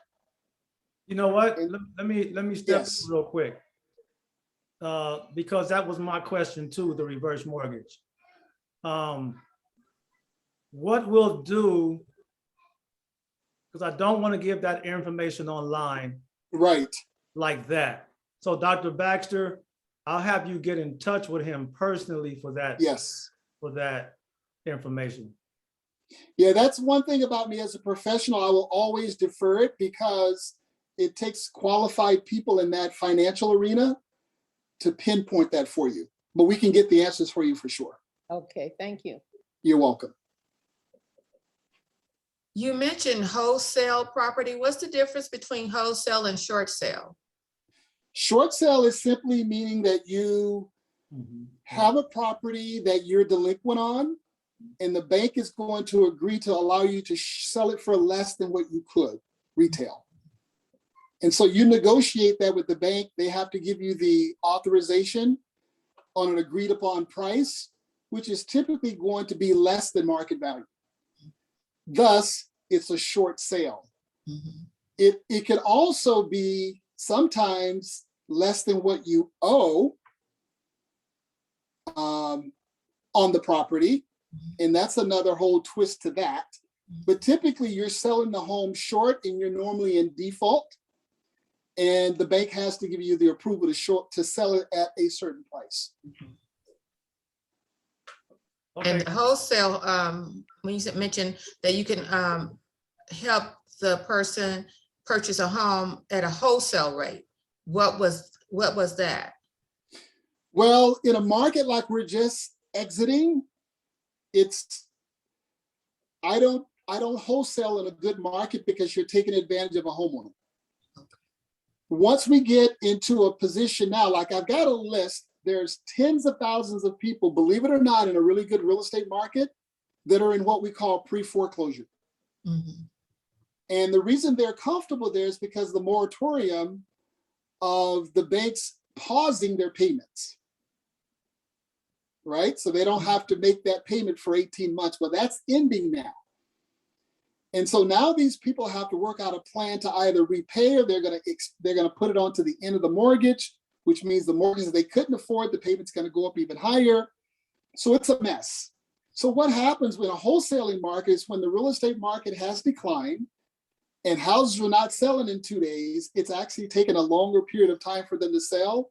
Homeowners are in what's called a distressed situation. They don't want to lose the home, but they can't afford to put it on the market for the full value. So let's say someone has owned their home for 20 years and they have a balance of $200,000, but the house is now worth $350,000. There are opportunities where we can come in and offer them cash. So we pay the house off, or the investor pays the house off. They get a chance to walk away with dignity and money in their pocket. Let's say it's $50,000. So we will go in and offer them a price of $250,000. We've got a bank of investors that are waiting to pick those properties up, which could be you. And we might sell it to that investor for $300,000, which leaves a positive cash flow of $50,000. Oftentimes the gap is much larger than that. I'm really being conservative, but it allows you to pick up a property that you can now Airbnb, that you purchase well under market value, that actually has equity. Or you can put a little TLC and flip it and sell it at a higher value because it needed work. But I can help you identify those properties that are well under market value. You get a chance to buy them at a wholesale rate and turn around and sell them with the margin. Or put them in your own portfolio as an investment property. Very good question. Okay, going back off of Dr. Baxter just a little bit. What are the highs and lows of a second and reverse mortgage? What are the highs and lows of a second and reverse mortgage? Well, oftentimes when you're talking about a reverse mortgage, you're typically talking about someone who is elderly that is looking for assistance, or they need help, financial help in some sense or another. Everybody's conditions are different, right? So those were only really good for certain people.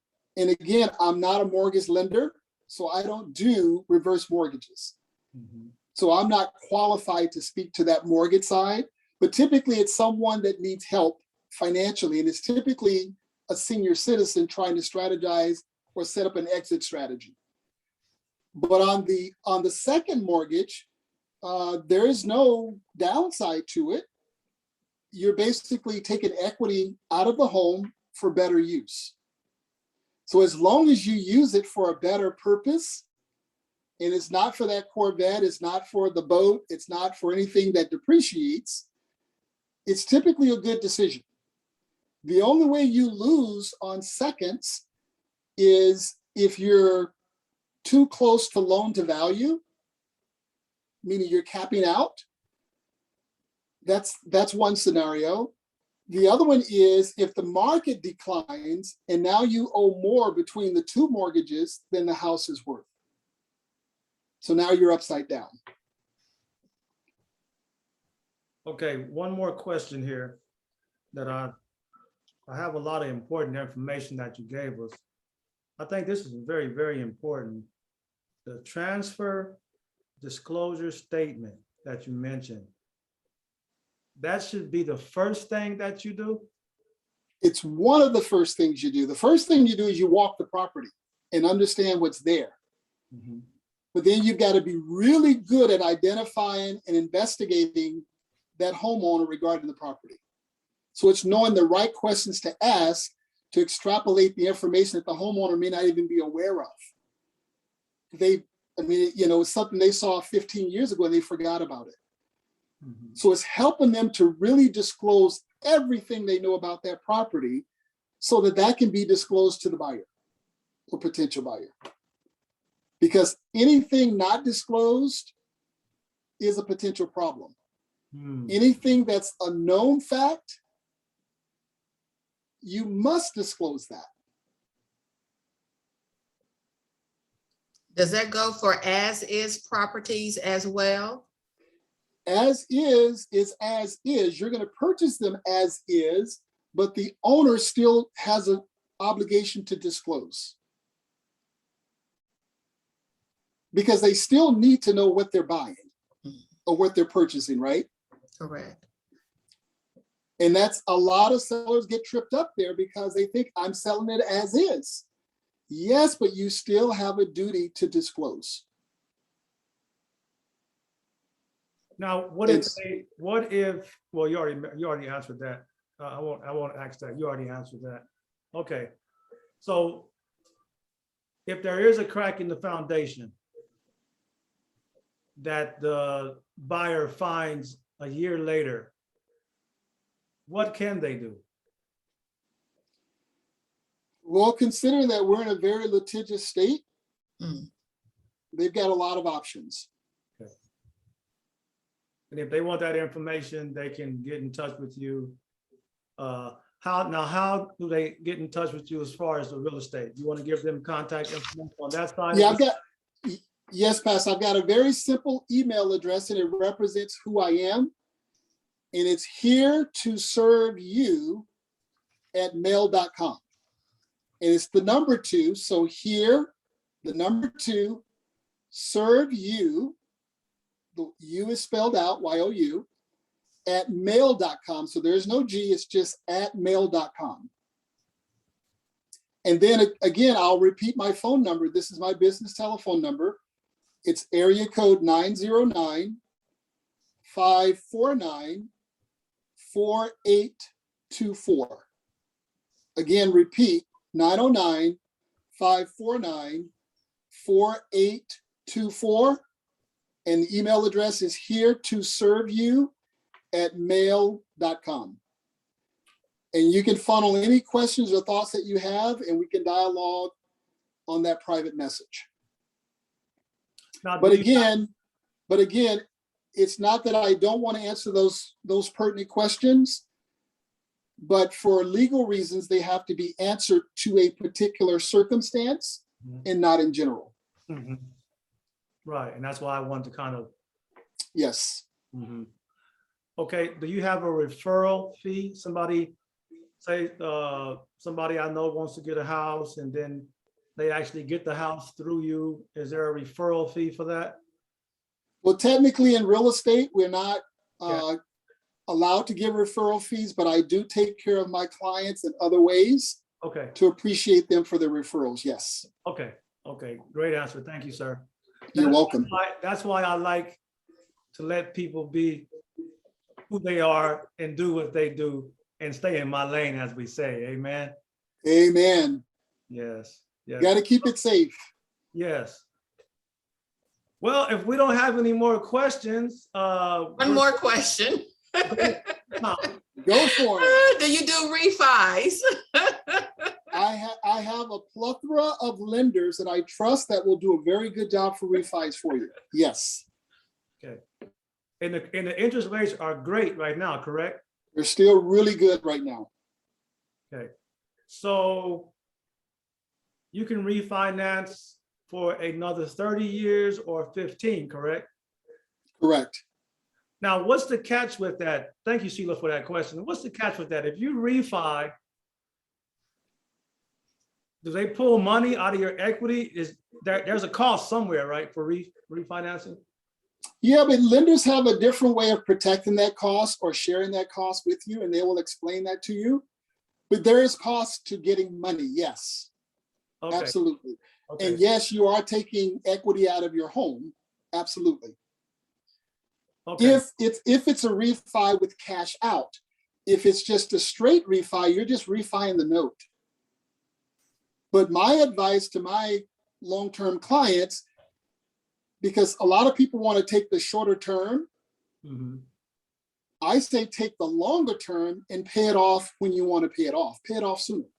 pay extra. Because now you have a much lower payment that you can afford, that you're comfortable with.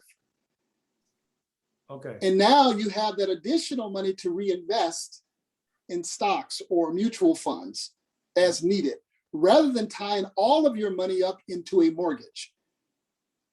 And when those investments have paid off, then you take that extra money and you toss it on top of the mortgage. Or you make additional payments every month to pay the mortgage off in 15, even though it's a 30-year note. You can still pay it off in 15 and there's no prepayment penalty. So why take the higher payment when you can take the lower one and just pay it down or pay it off as soon as you like? valuable information. I have a question. Yes, sir. Yes, sir, big brother. Appreciate all you do. What systems do you have in place for those that aren't qualified when you run across them? Obviously, there's a bunch that aren't qualified for the loan. What system do you have in place for those? Well, it's interesting that you would ask, because you or a person like yourself is one of our greatest assets. Because the way I look at my clients is, if I can help you today, I want to help you when you need help or when I can help you. And part of what I do is I help them get prepared to buy a home. So if they're not prepared today, I don't close the door. I build that relationship and I introduce them to my partners that can help them get that credit score to the point to where they can purchase. So that's one of the remedies that I have in place. And that is my go-to, because typically it's a credit score. Now, I have to tell you, though, the average median home price today, really, you have in California, you have to make $150,000 just to qualify. Wow. Because the median price is just under 500,000. Yeah. Wow. So sometimes it is income, but mostly we see that it's credit.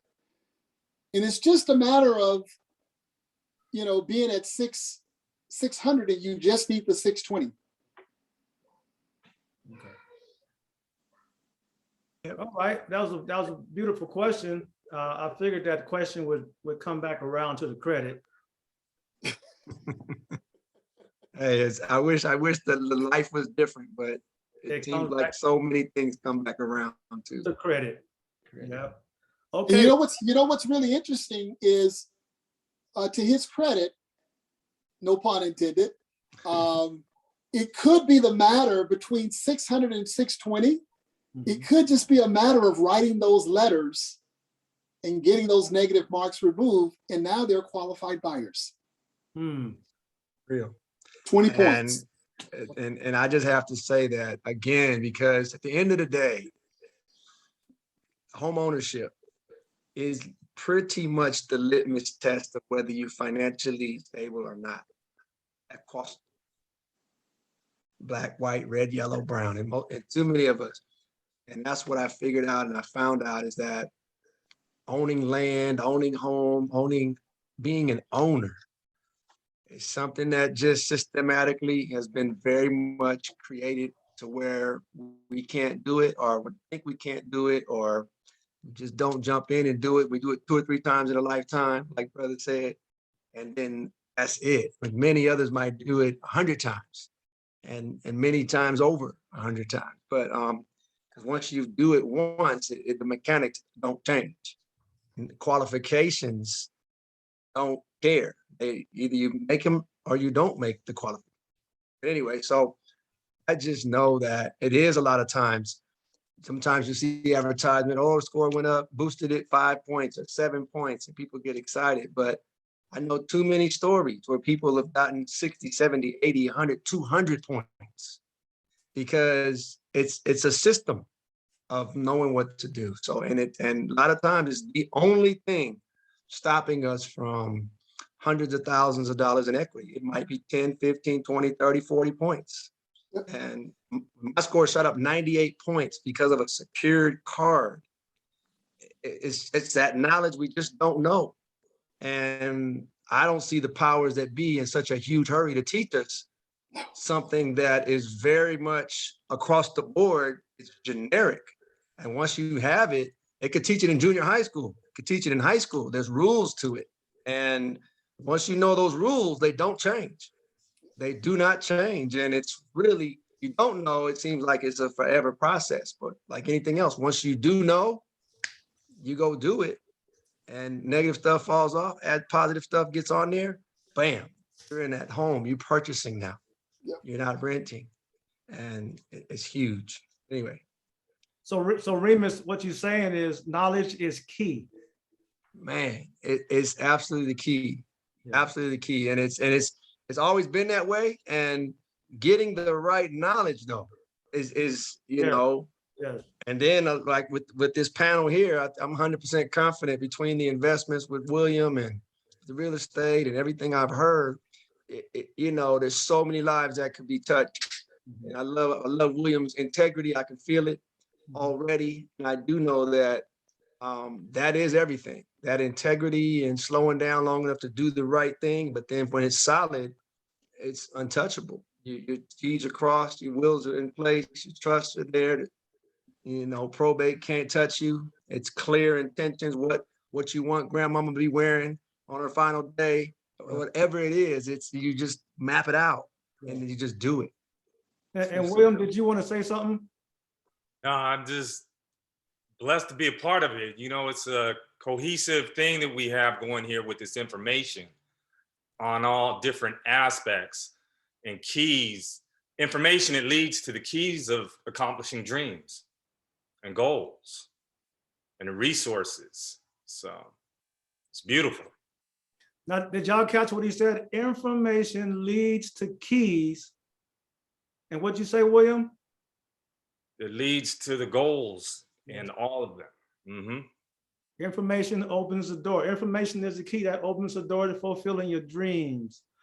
So I thank you for a wonderful night. We were missing one person. She couldn't get in. She's going to give us the living trust information. I'll do some praying and maybe we'll get together again in a couple of months and see if we can get everybody aboard, maybe a couple of months or even sometime next year, God willing. Very valuable information, valuable, worthy information. So yeah, I would be remiss in my duty if I didn't let everyone know the living trust, the last will and testament, their healthcare power of attorney, and their financial power of attorney. Less than a couple $100 that can be done week. say that one more time. Say that one more time. The living trust, the last will and testament, the healthcare power of attorney, which is your healthcare directive, and the idea of the financial power of attorney. And those three of those things have to do with if you're still alive. The only one that has to do with if you're no longer here is that last will and testament. What you want to happen to your guardians, what you want to happen with all your assets.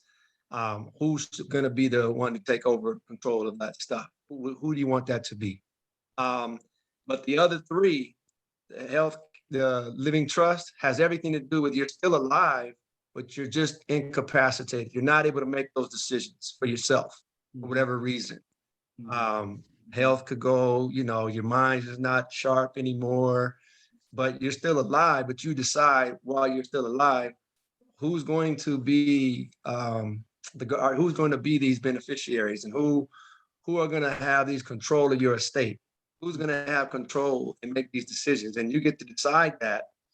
But again, a lot of times we don't have it. I've learned because of the finances. It could be thousands. Like I've heard of $2,500 just to set up a living trust, and then the ongoingness. But to have access to that for less than a couple $100, all of that, and then just get it notarized, no matter what state you live in, a lot of us would do it if we only knew it was that simple, and that there was a team that actually did the groundwork. Because like anything, I couldn't fix your BMW. I'm not the person you want to bring your BMW to, but the person that fixes BMWs, they can do that like brushing their teeth. That's what they do on a regular, ongoing, everyday, last 10, 20, 30, 40 years. Similarly, that area I found is like that, living trust. And as complicated as it might be for you and I to go do it, if a person has been doing that for the last 20 years, that's all they do, believe me, it's very codified, very cookie cutter. The laws don't just change year to year, state to state. But again, so having a team that knows that and has that in place, they don't have to gouge somebody. But if they knew especially if they're going to have thousands of clients, they could just make that happen and help you out, and that could be done. And it'd be just as binding and legal, and you could even change that because people pass away. I might have designated someone as the beneficiary or the executor over my properties or whatever I own, and they may not be here anymore. Now what? You got to go back and change that document because that person's not even alive anymore. So you got to pick somebody else, and that again is less than $100 to be able to have that ability to do that changing. That is huge because a lot of people wait till last minute. They don't want to have the conversation. We talked about it with the pastor, with the mortuary brother earlier. They don't want to talk about it. So we put it off, and the inevitable happens. And then now it's thousands of dollars, and now it's drama, and it's just fighting, and now it's memories forever that never go right. And barbecues or GoFundMe's, or it's not the way it should be. It doesn't have to be that way forever. That's the people. Yeah. Thank you. Very valuable and so true. Me and Cheryl just got ours done last month. Good job. So every subject that you touched, we finalized. Good job. And practicing what you preach. Yes, sir. And we can change it at any time, like you said. So What that does for your children, for your loved ones, for the other, it's almost like, to me, it feels like $1 million family now. It feels like this stuff is in order. It feels, and it's hard to quantify what that means to the cousins and the nieces and the children, that they don't, that part is okay. Finalized. And like you said, we got it all notarized. It's at public records. If they can't find the information, I told them you can go down to the city. It's public. You can look at it. It's right there. You can say, no, mom and dad said right here, this is what we're doing. So the lady that was coming on, her name is Diane. If you need her information, you can send me a text. I'll get it to you. She does living trust for $600. Nice. So some folks will pay more in gas this month than that.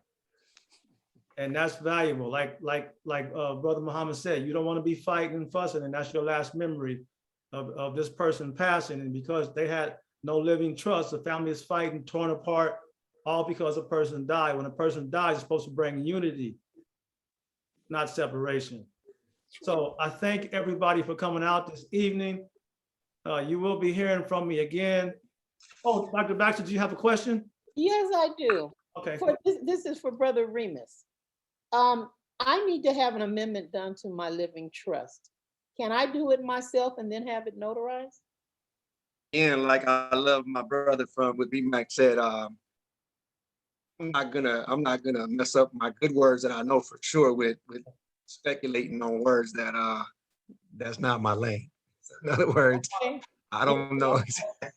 What I'll do is Thank I'll you. turn you over to, I'll give you Diane's number, Mhm. and then you can call her personally. And oh, she's a beautiful lady. She'll help you with all that stuff. Yeah, and I wouldn't mind giving my 2 cents. I mean, I know the people to plug into as well, and getting the different advices. Definitely get with the sister. I would definitely say call me and Sheila, because I do know this, that the addendum, that whoever is going to change anything in those legal regards, they're going to charge you some money. So you're kind of, at the end of the day, you start coming back to what that individual, charges to do, finding a qualified person, which is easy to do, especially in this group. Finding a qualified person is not going to do you wrong, but then it's a matter of shopping and seeing what the price that they're able to charge. Because again, a lot of times when you have economies of scale, RE/MAX can do things I'm sure that a brand new real estate person just can't do. There's an idea of a whole machine that you have access to. Therefore, they don't have to gouge you a lot of times the way someone else may have to. Yeah. Definitely 600 is a great price from what I've seen out there. Mhm. And it's a blessing when you run across those that can make their word bond. But so that's all I would just say, is that, again, the idea of changing it is a whole nother cost for whoever's gonna, an attorney or whoever knows how to make that happen for you. For them to do it, they got to charge for their time.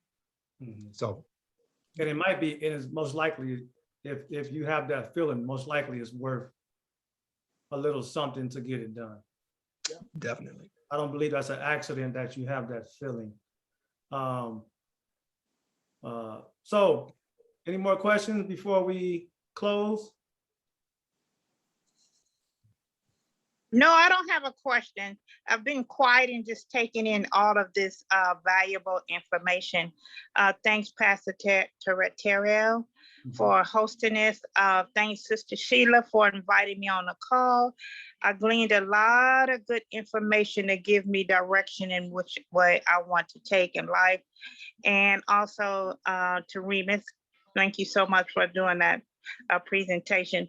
But I enjoyed this, and this is very much needed, helping our community to enter into another phase of life of not wanting, but always can have, just by increasing the credit score. So thank you once again, and I look forward to being on the next call. Well, I think that was a wonderful conclusion right there. Wouldn't y'all touch and agree? Absolutely. I can Perfectly agree. scripted. I think that's it right there. Thank you, Ms. Carter. That was wonderful. God works in mysterious ways. Now I can officially close my mouth. Okay. Hey, and also, Pastor, also now you can let everybody know, look here, if you don't act right, I'm gonna write you out of my will. Y'all better act right. Oh, I already told them that. I already got mine set up. Yeah, the ones that's cutting up, I cut them out already. Don't have me start preaching now. We ain't here for no preaching. But anyway, all right. The Lord bless thee and keep thee. The Lord make his face shine upon thee and be gracious unto thee. The Lord lift up his countenance upon thee and give thee peace. I wish that you prosper and be in health, even as your soul prospers. The Lord continue to bless you and multiply you in all of your endeavors, and may God increase your territory, open doors for you, that you will drive through them doors, push through them doors, pray through them doors, and prosper and bless others as God Almighty through Jesus Christ has blessed you. Amen, amen, and amen. Next time, Amen. Amen. I love everybody. Thank Love you. you more. Thank you. Appreciate Good night. Pastor. This will be posted on YouTube. Please hit the like button and share. People need this information. Now, my last advice, I didn't give it during the other time.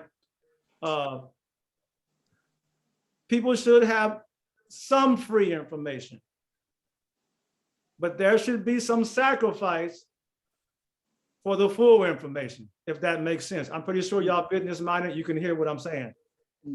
Because folks will take information, your information, and run and go deal with somebody else versus dealing with the person that gave them the information.